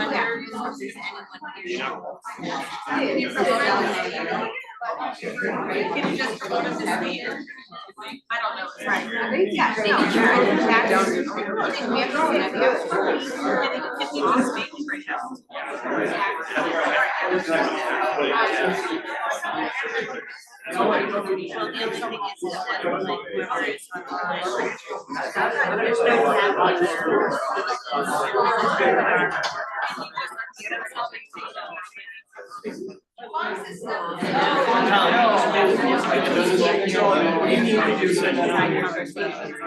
You just have a hybrid just for immediate text. Do you have a seat number?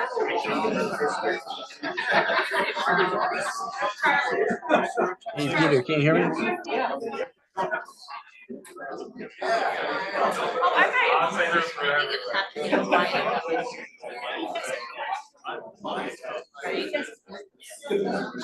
Hold on, I might, let me check my,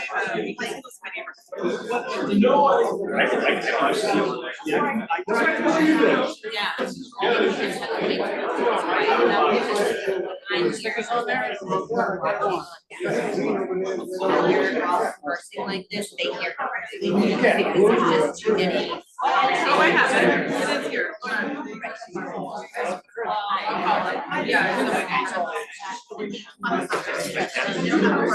Yeah.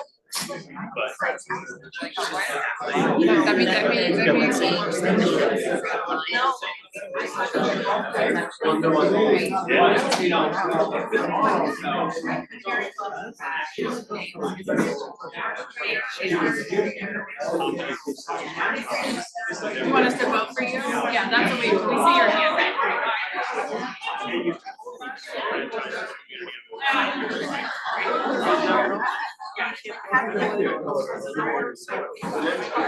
Yeah, they're gonna come to water.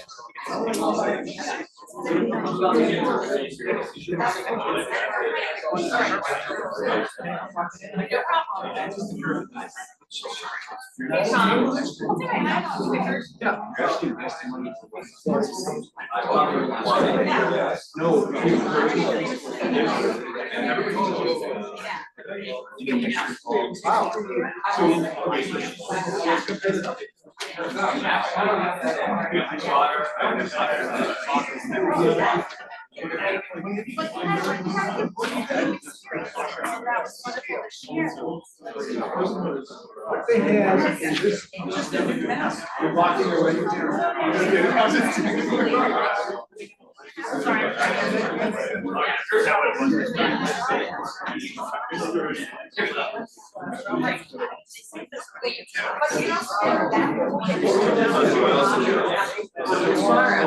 It's one thing it wasn't stay there, I'm like, It's not like you're like literally in marathon mode right now. But I switched my schedule tomorrow and I try to get picked up.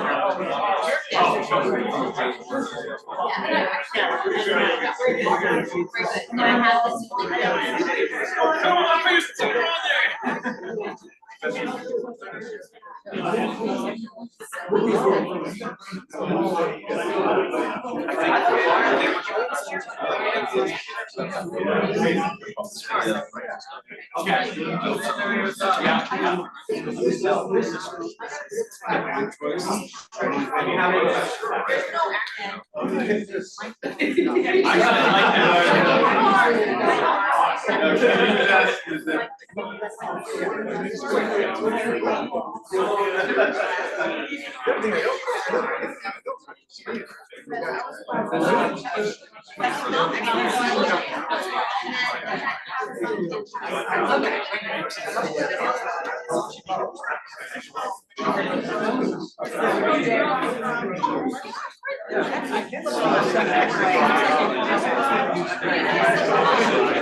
There we go.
Has everyone voted?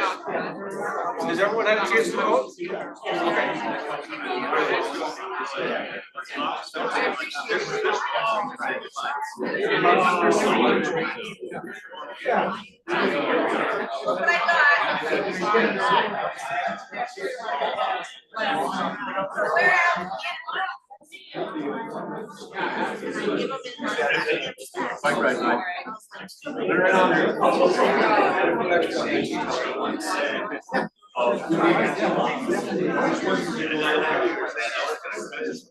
I wasn't gonna give it any. Yes, the hair. I read the hair. Somebody used to speak.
We only get two.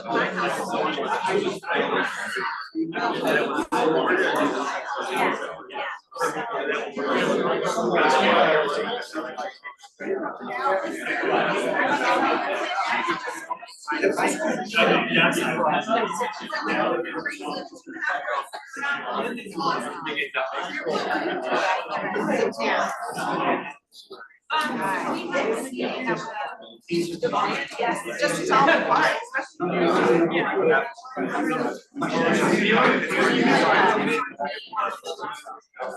right, I thank everybody. Hello? Everybody?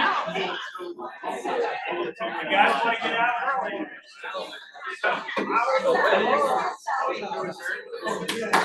Hey, everybody. Seats! Yeah, no, thank you. So you guys can see, you guys can kind of see, if you want to walk around the room, we've kind of counted up the dots, you just kind of get a sense of where the consensus is. That's all we have for tonight.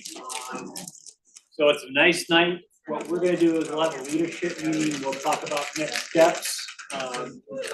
So, does anybody have any comments or thoughts? So, it's pretty clear that we really need to talk about the survey and the survey results. And when is that gonna happen? I think Nick's been. June 27th, I think we're awaiting confirmation that he's going to attend, but we're having a workshop on school board meeting. That's gonna be twofold. One, June 27th will be night. We'll have ETC there, to present the findings, and then the second part of that workshop is going to be recommendations. That's June 27th this year. Maybe I'm not.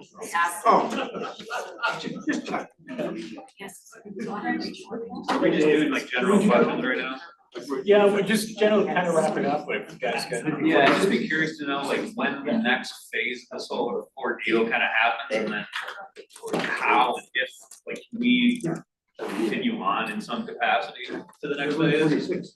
I think I'll look to, I know Nick has probably been working with his colleagues, so I think that's probably have some answers for that or some. Right now, it's very preliminary. Shannon and I have had a couple brief discussions about it. Shannon is the head of the school board. We have to both talk to our full bodies, but I think generally speaking, we were of the same mind that this summer we would be developing phase 2 criteria. And then expect phase 2 workings to start in the fall. So however that comes together is who we want to put on the committee, what their mission will be. I mean, it's clear we're gonna end up, the consultants are gonna be a big part of that phase 2, but that's kind of the time frame we're looking at, is to form phase 2 in the fall. So while you're building phase 2 throughout the summer, is there an opportunity that maybe you get us together once or twice to see where kind of the direction it's going in? I don't have a problem with that. I actually threw out the idea of some sort of barbecue or pizza party, because all of you spend so much time giving up your Mondays. So I think it'd be great. It is tough to gather everyone in the middle of the summer, as you know, but there's no harm in asking everyone to show up, right? Essentially, you can't talk about the school. Yeah, right. So any other general comments? I think, a couple things we had tentatively held next week as another meeting date. We're gonna talk about it tonight, the leadership group. We're gonna have to start writing a report, so we're gonna talk about that tonight. At this point, I'm not sure, but we'll update everybody tomorrow about whether we're gonna use the time next week for this group to give any additional feedback.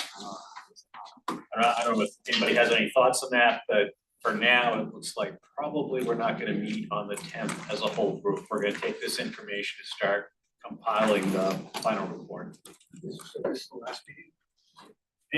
For this, I mean, we can talk about what's next, but as far as a work group, I think we've concluded this part. We'll write the report. Then I think the questions you've asked Nick about what will this group do during the summer and other times, we'll let you know. But we'll let you know about the next, if and when is the next meeting.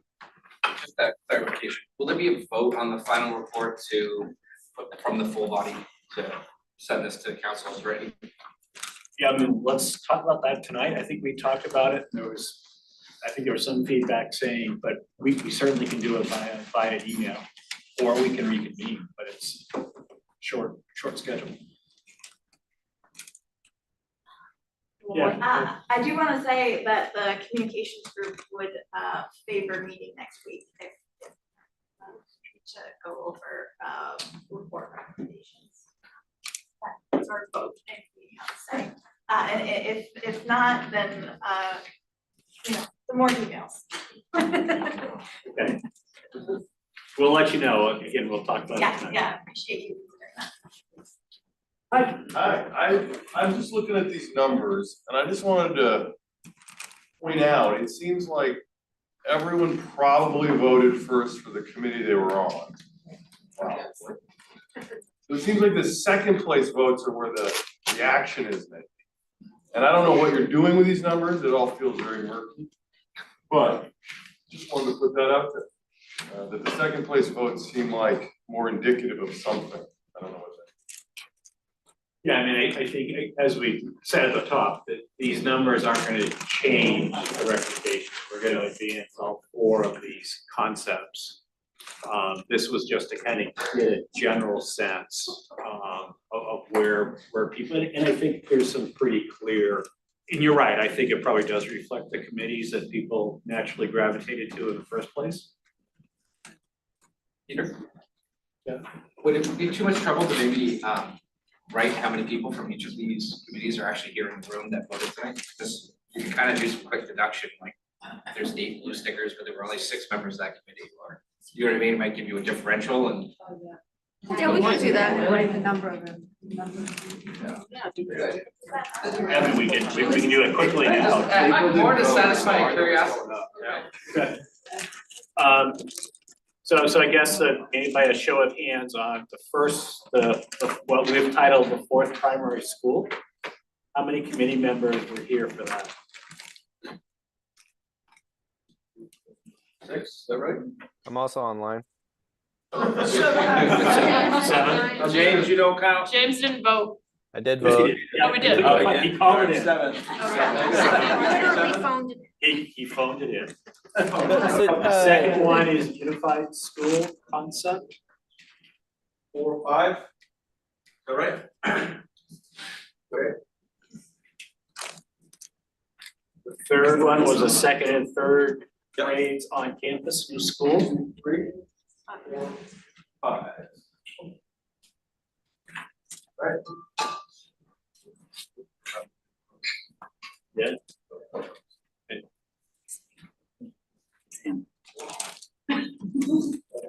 Just one. Left to right. 8. Is that right? That's Okay. pretty even distribution.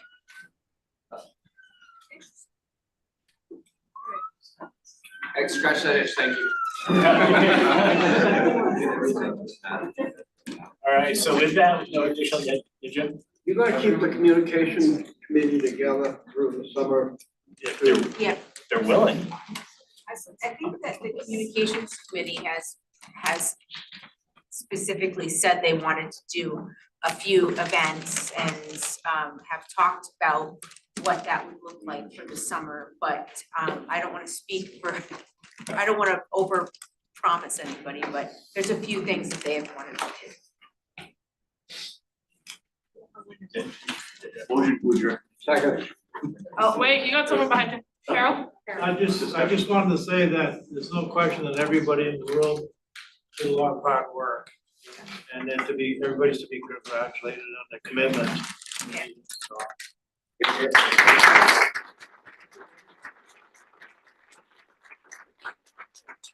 All right, Jack has a motion to adjourn, a second, Jim. Wait, well, hold on, we had another hand. Sorry, I just have one more comment, if I may.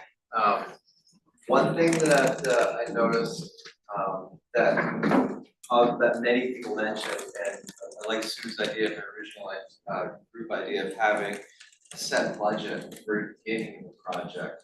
That magic number is $99,900,000. give that as a directive, maybe to the town council and to an AE, architectural engineer, whomever the consultant is at that point, because then at least you have general, much, feel good feeling that this is a number that people could really stomach, and then let professionals go in and dig in and come up with their solutions for it, whichever that solution may be. But help, maybe that would help like kind of clear, set some boundaries and set some conditions, that way it's not, you're not going on. That's a great point. You know, I think the survey was just, I think that we thought the survey would be out a little earlier to kind of inform that. But that's, it all kind of came together at the same day, but that's a great point. All right, so there's a motion to adjourn. All those in favor of adjourning? Thank you, everybody. Thank you. Same here.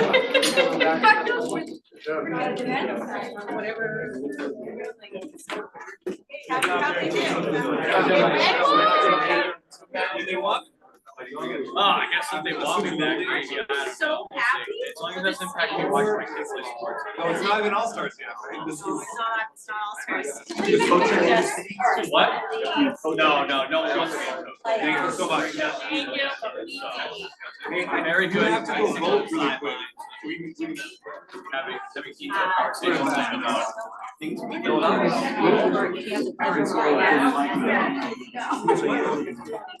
I know. I'm not Jack, so.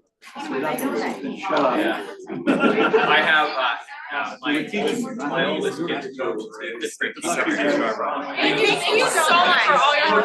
It was phenomenal. There's nothing I can do. And Yeah, we're gonna recruit you to come right. so I just sit back and cheer on. Oh, We're going to need. they run around, they act like they're. I think we'll need representation. We'll have every time. You turn around and say, okay, time out, everybody, fire your shoes. Wow, they got a lot of them now, so cleats now, but the big funny thing is, do you guys have your shin pads on today? Like, did you bring a water bottle? How about just your jersey? Which mom has the oranges? Oh, I know. All right, have a wonderful day. Yes, thank you, appreciate it. Well, everyone, I mean, this is, all I did was just try to. You're right around.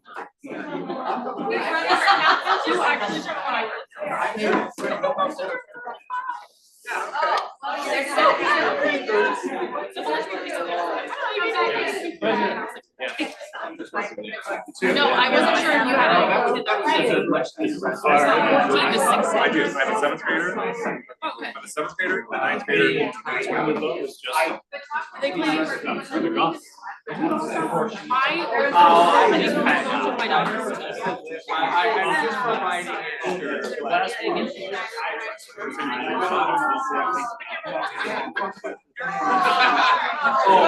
Eric, do something. No, it's Dennis. You should have seen our coach, my kids. It's been half of the board and everything, so. Oh. One of those.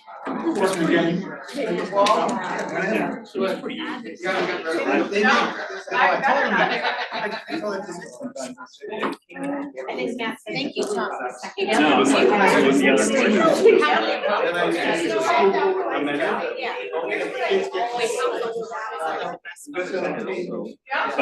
No. So basically. Like budget. Oh. They changed the way they vote every year. Yeah, it's like, I know it's like 500.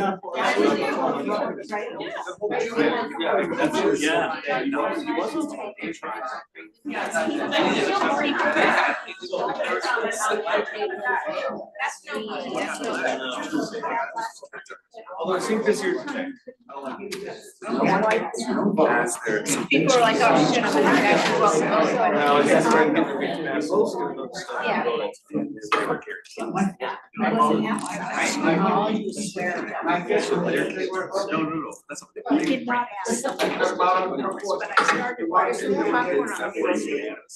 I promise I'll pick it up. What'd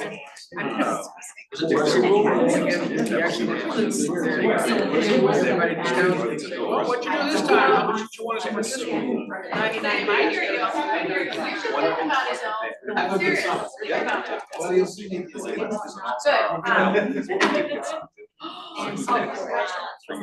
That's okay. You know what the next question of mine is? Okay, of course, we do that in 30 years.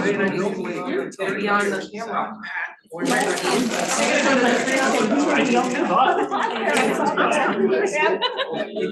And how did it look? It's really don't hide it. Right. Well, I guess we should be over here just so we can show up. Yeah, I think it is important to be on camera. I should have been. Is Jim still on? They're trying to see if he's taking minutes, because I started. He is still on. So he might have taken minutes. James, are you taking the minutes? Can you hear us? Yep, yep, I've been taking minutes. Oh, Alright, you and the dog. Thank you. If someone could, tell me what the blue and green votes were. James, hold that thought for a second. Okay. All right, you have our attention. Go ahead. Yeah, just for the SBAC minutes, it'd be good to get what the blue and green counts are. I'll put How them much in do you want to spend? How big is the Blue and green counts on the dots. Yeah, I honestly just like take screenshots. Can we attach the pictures of that? That easier, harder? That Oh, yeah, April. I missed the critical vote. I got figure your photos. dots out. Email them to you. How did Washington? It's just. Good. Oh, okay, yeah. So I wrote it down. And I. James, what's your email address? Oh, mine got it. Yeah. So good. Well, that's what he said. Try the herb kind. The butter popcorn from Little Lads. My daughters are obsessed with it. Turns out I am.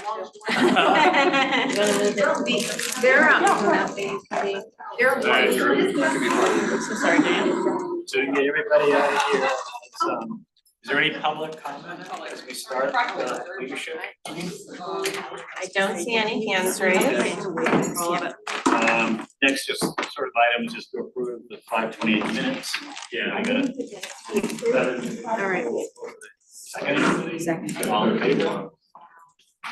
Then I guess the last item is where do we go from here? So the first thing on the table was, do we see a need to meet next Monday night as a larger group? Or do we want to use that time maybe for this group to start reviewing some of the drafts or start reviewing the drafts? Yeah, I was thinking of 1 through 5. So I have envisioned, because maybe a report writing subcommittee, if you will, like, do we need somebody from each group to sort of write a paragraph representing what that is in the report, right? What their proposal was in the report. James, are you able to share your most recent outline? Sure. James, I think did a great job Share of. screen? No, nothing on it. Does he have, we should have. Did you give permission? Yeah, give me 1 second, let me bring it up.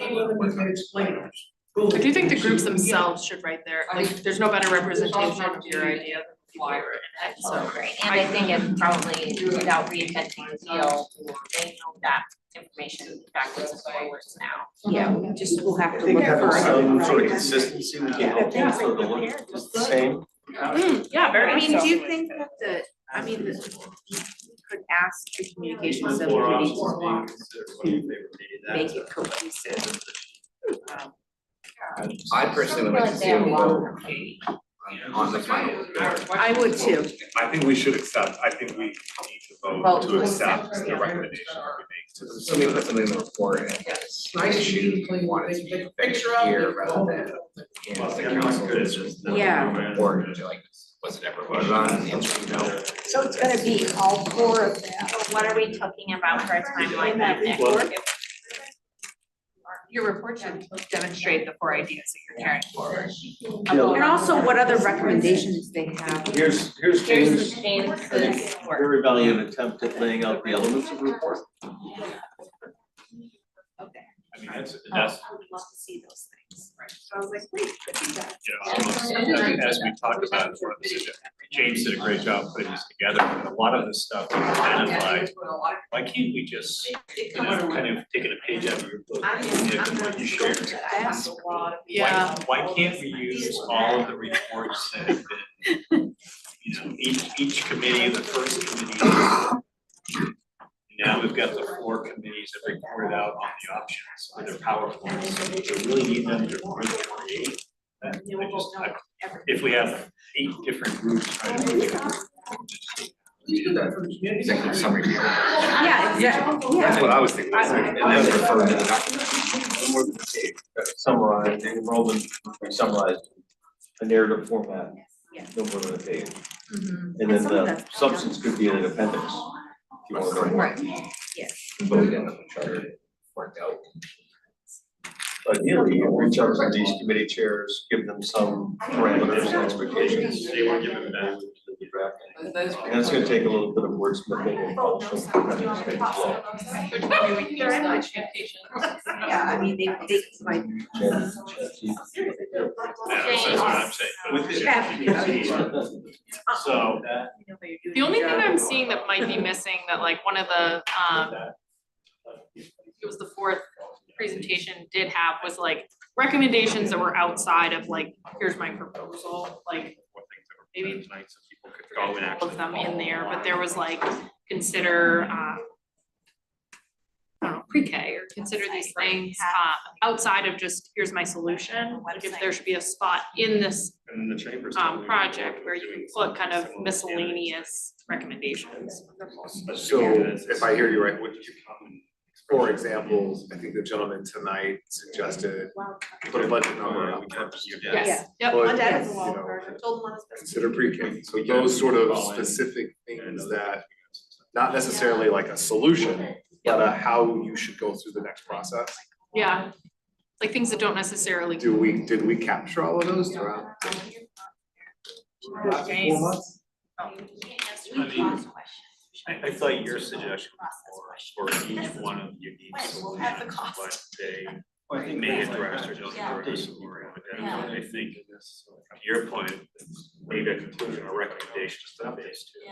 We don't know the cost yet, which may come from the leadership group, because we didn't really ask that in the council meeting, from the group. Well, I had meant what he kind of nicely worded, because at the end of the 4th presentation, there was that like page where it was like, we just think that you should take these 4 things into consideration. The phase 2. Yeah, it was like the moving into phase 2, things you should consider or do or like ways to approach. So that would be, so if that was something that we wanted to do, that would kind of be like soliciting feedback from all of the members, like we heard from this group that these were some recommendations for phase 2.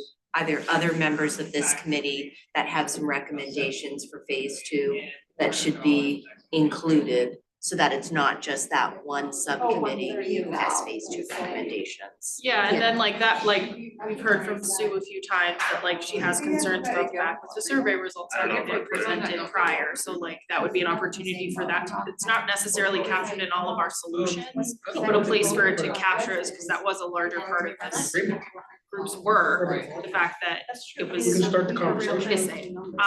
So you could change that to a recommendation, right? Change that into a positive, which is Exactly. to have the phase 2 Try out group modular. really. Look at Mod, which is the company I was looking at. We start talking about this primitive modular. But it's, on the survey point, it's not It's a ton of bad money. for this group to say, these are the things, these are the salient points Usually that that we concrete took from. structure. Right. I think there's other work and considerations we had. It's interesting, Now they're looking at something. at first I thought we were gonna be kind of hard recommendations, but the more this thing has evolved, it's more kind of considerations. We've done kind of all this work. And we wanted to continue, and you need to dig deeper, to know more about it, but it's Huge step down. I I'm guessing there's gonna be very few, very firm recommendations. It's gonna be more items for consideration. Larger, just twice, they built a section, they moved it. They built a cheaper. Yeah, I agree, I agree. Yeah, prefab. We're last about timelines, let's get back to, you think there needs to be an official meeting, these guys obviously are gonna have them vote on the final reports. I think you should report out. What we could do. Email or no? Yeah, Not an additional meeting, why can't we do it on? Right. Well, that's what I'm asking. It has to be Monday though, because didn't you upfront say that you wanted the bodies in the public to have 2 weeks with the report? So 2 weeks is the 13th. So you would have to vote on the 10th. Well, Well, what I we don't could think the tell them report's is, gonna come together in the next 7 days.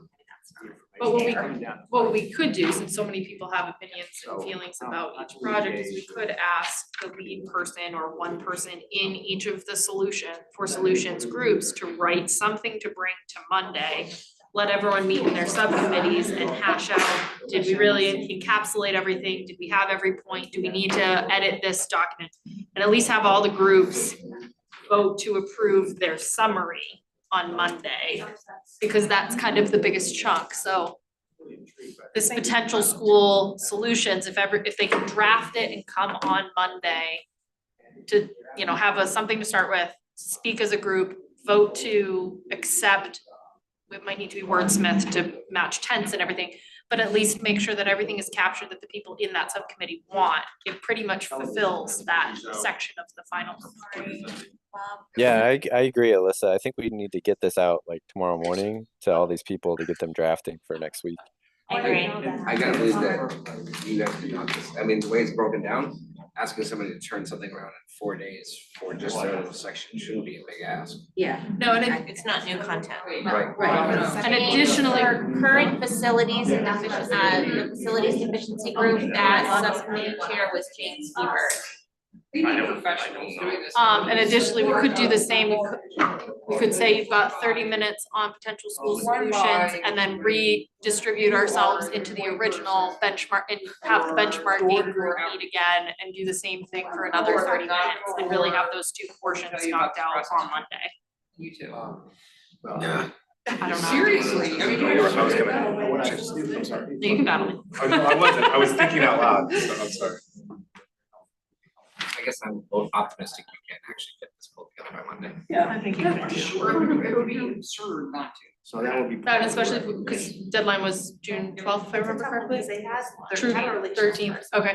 I mean, that's another 4 days afterwards to just take a day to fix little things here and there, put it together and have people have it for 48 hours in order to fire final vote.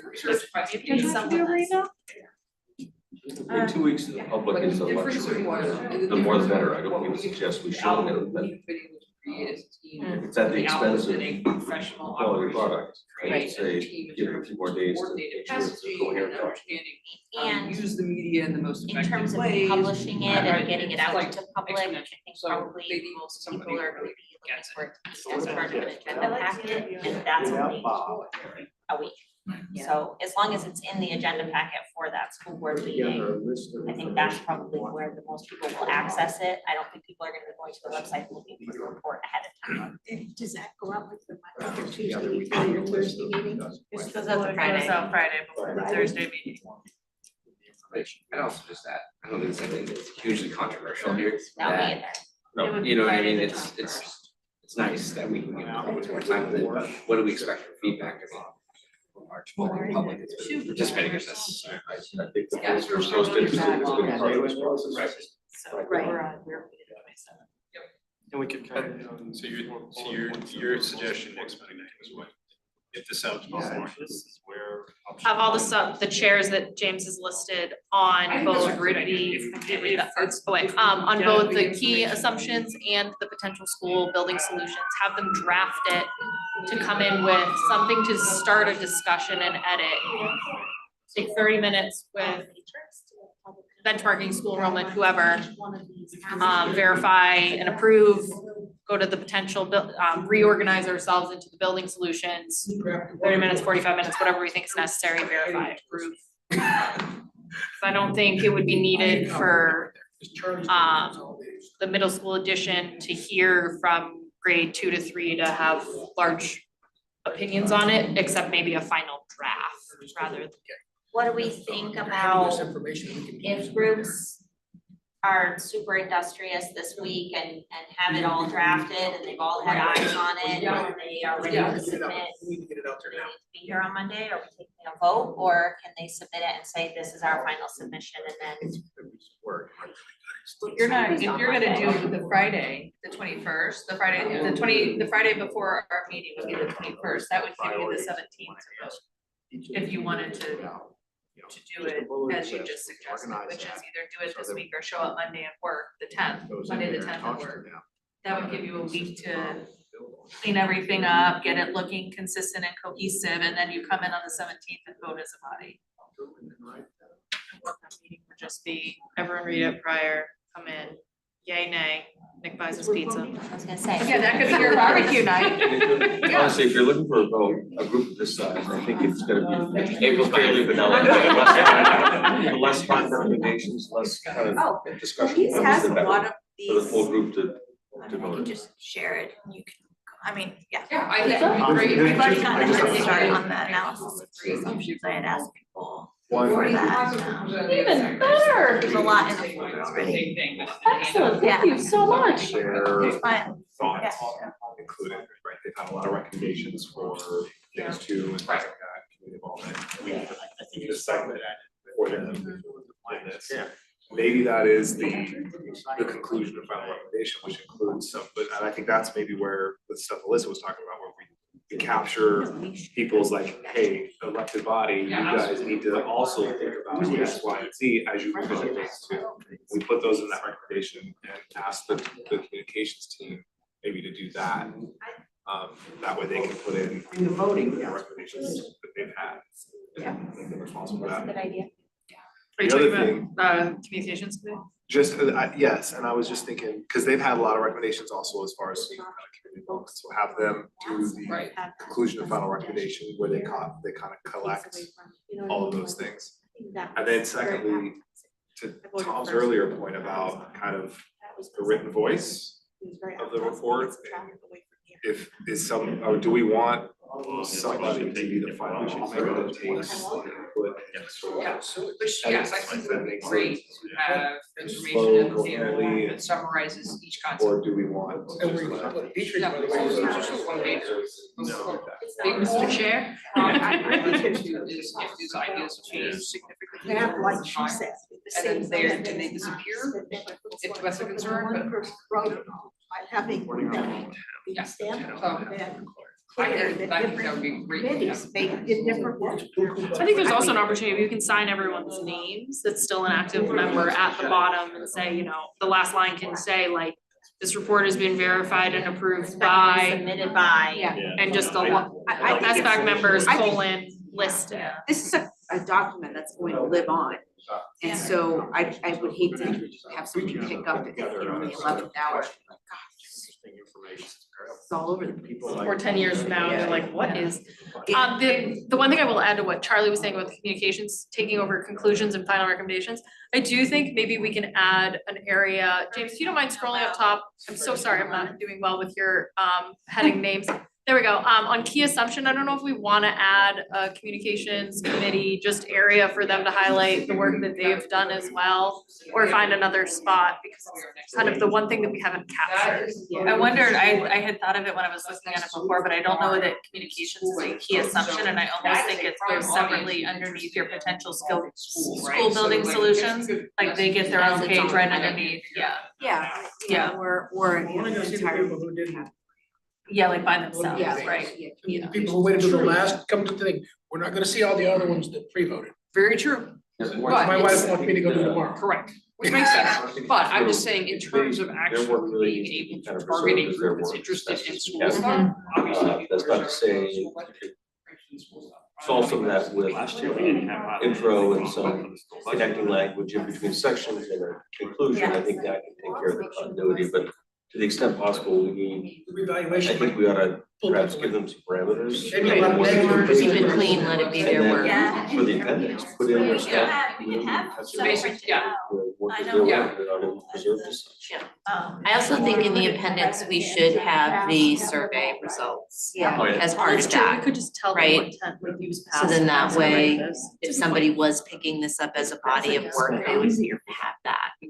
I also think it's important to maybe list the committee members separately as a document appendix. Yeah. So- Does public have access to the G drive? No. So this is. Polish them up? We don't. No, this is just our working document. I think the appendix would have, if we think that there are key documents from that G drive, then we should upload them to this repository. It's a lot. Yeah. I think you wanna have a summary, you wanna have a summary. Is there anything in the G drive that we felt should be public that we haven't been public yet?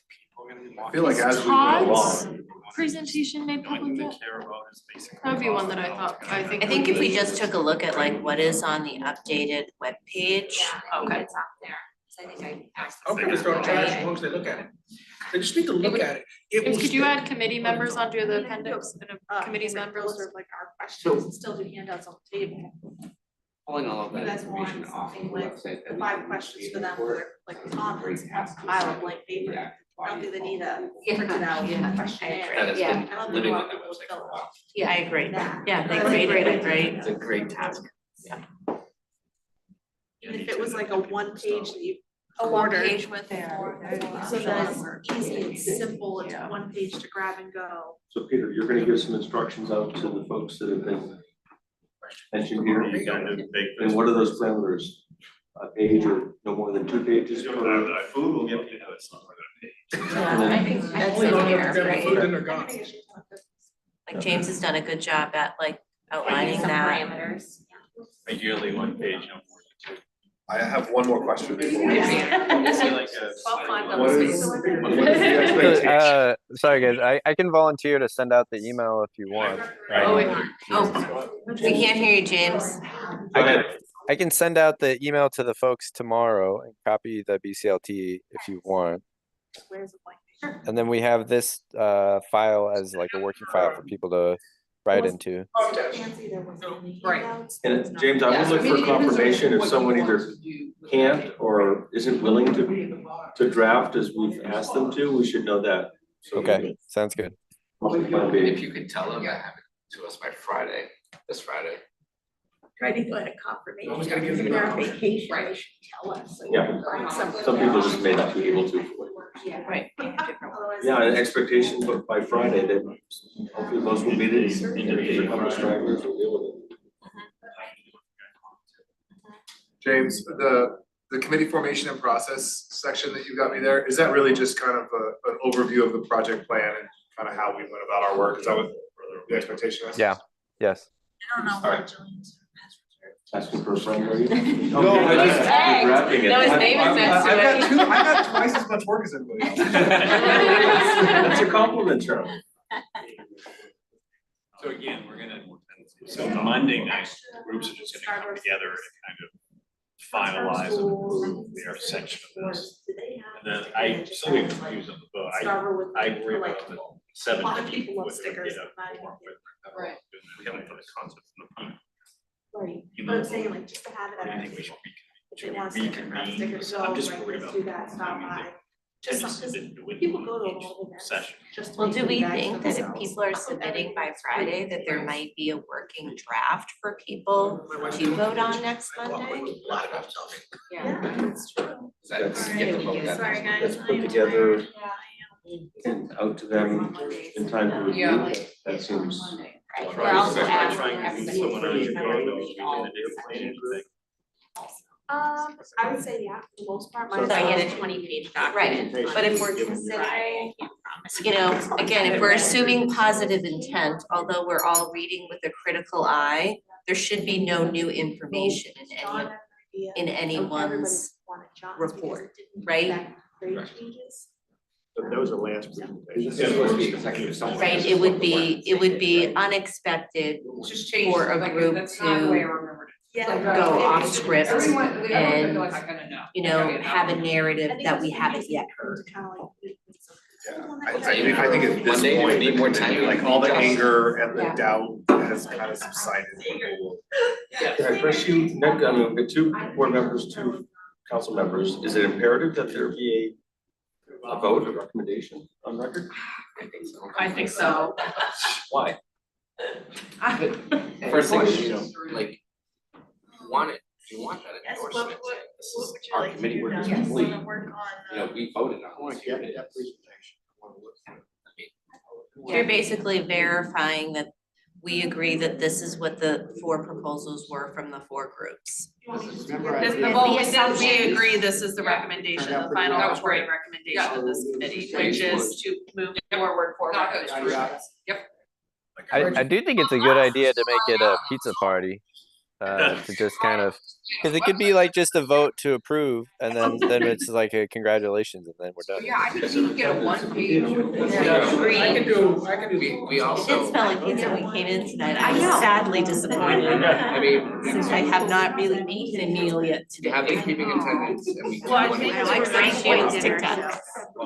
No, you're just, your I mean, recommendation even is though gonna like be our cheaper. recommendation is kind of not a recommendation, like, if all you guys need voted on is we're gonna move forward together, do we necessarily, or move forward? Is it agreement to Can the we- contents of the report? I was gonna say, are we agreeing to the contents of the report as a whole, or are we agreeing to just?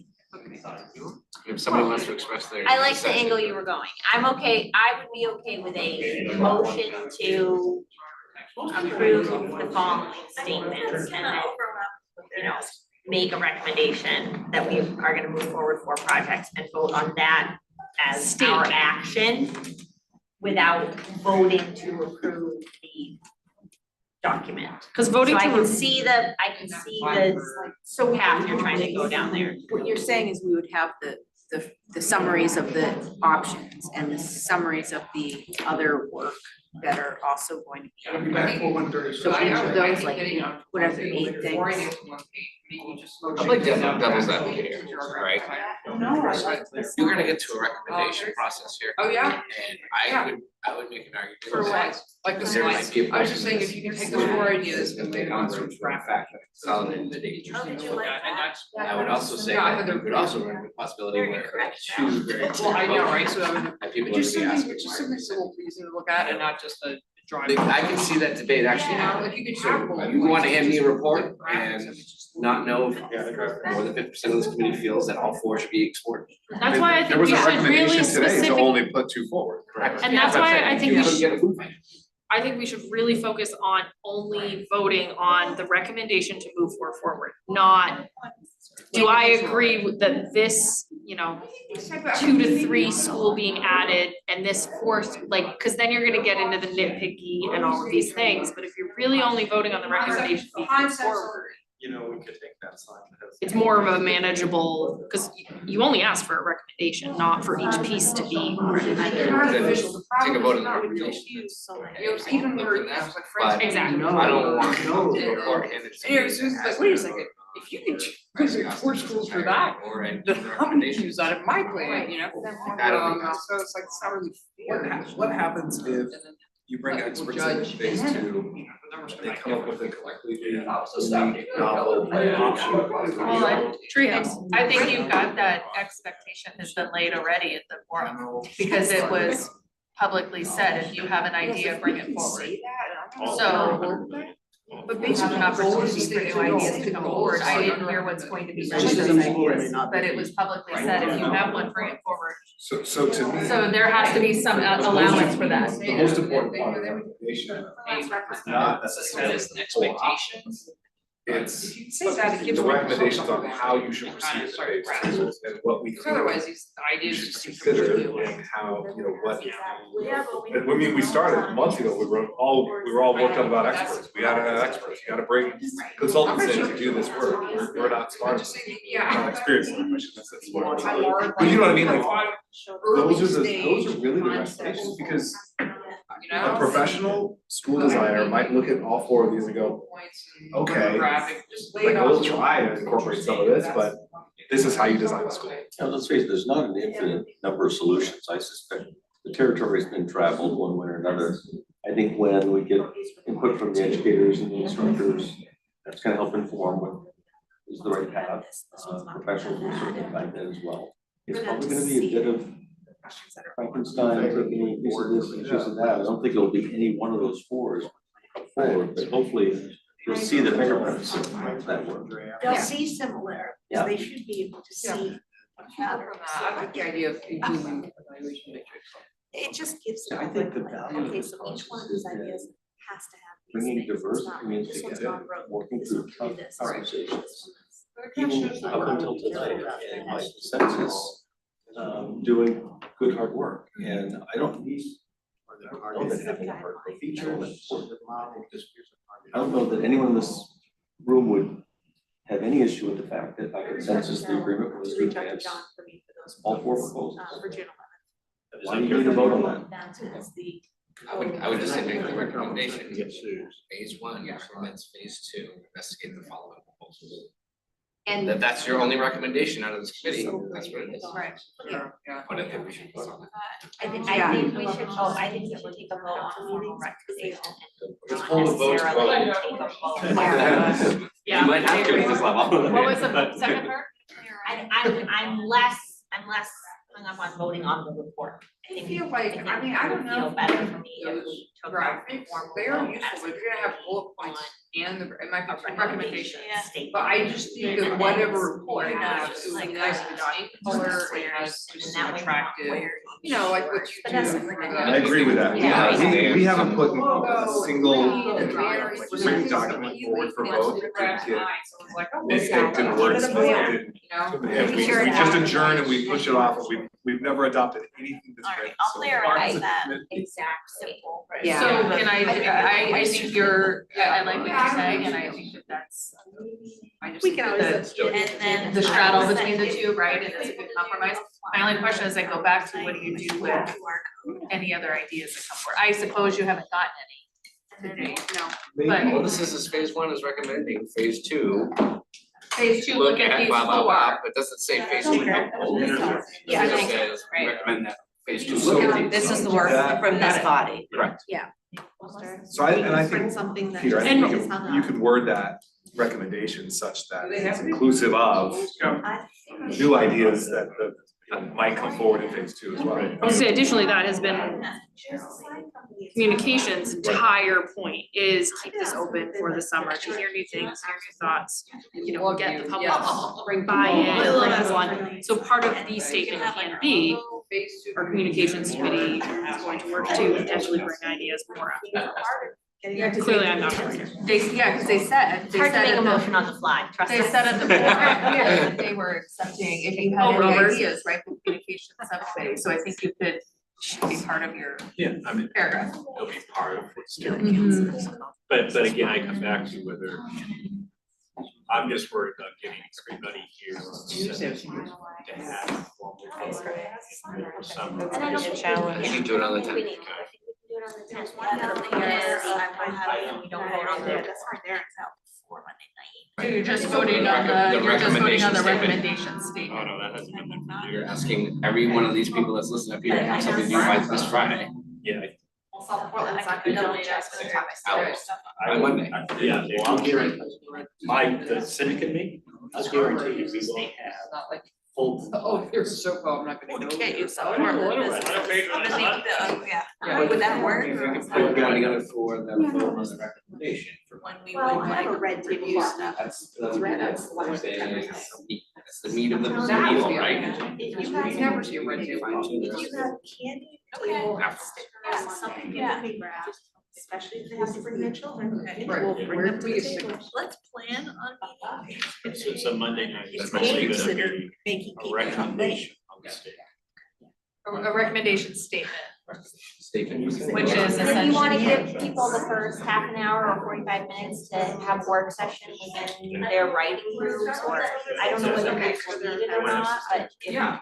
because we could definitely give part of the meeting to that working time, but then the conclusion of the meeting, when we're done with our work session, we're gonna vote on the state. and then we're gonna adjourn and I mean, the report writers are gonna bring the report to its final destination and it's gonna be presented at the school board.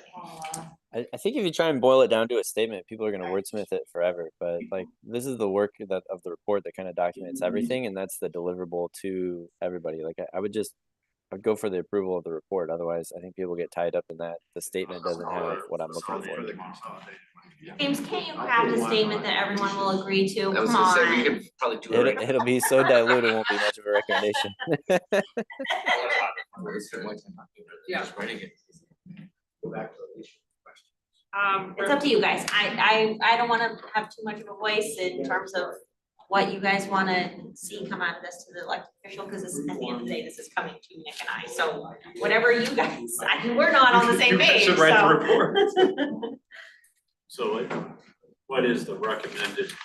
I think if you look at the charter, they ask for a recommendation, I would rather pull it up, a recommendation on what they should do about the school committee, not necessarily all the wordsmithing of a report being put together.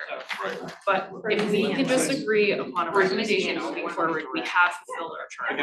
I think including the entire report and every single person in this room needs to find a quorum to approve on everything is complicating a matter, a very complex matter to start. Beautifully written and we'd have to So be gone. from the BCLT standpoint, I'm comfortable only voting officially on moving forward a recommendation statement, not a full report. More details that you have the full process on the.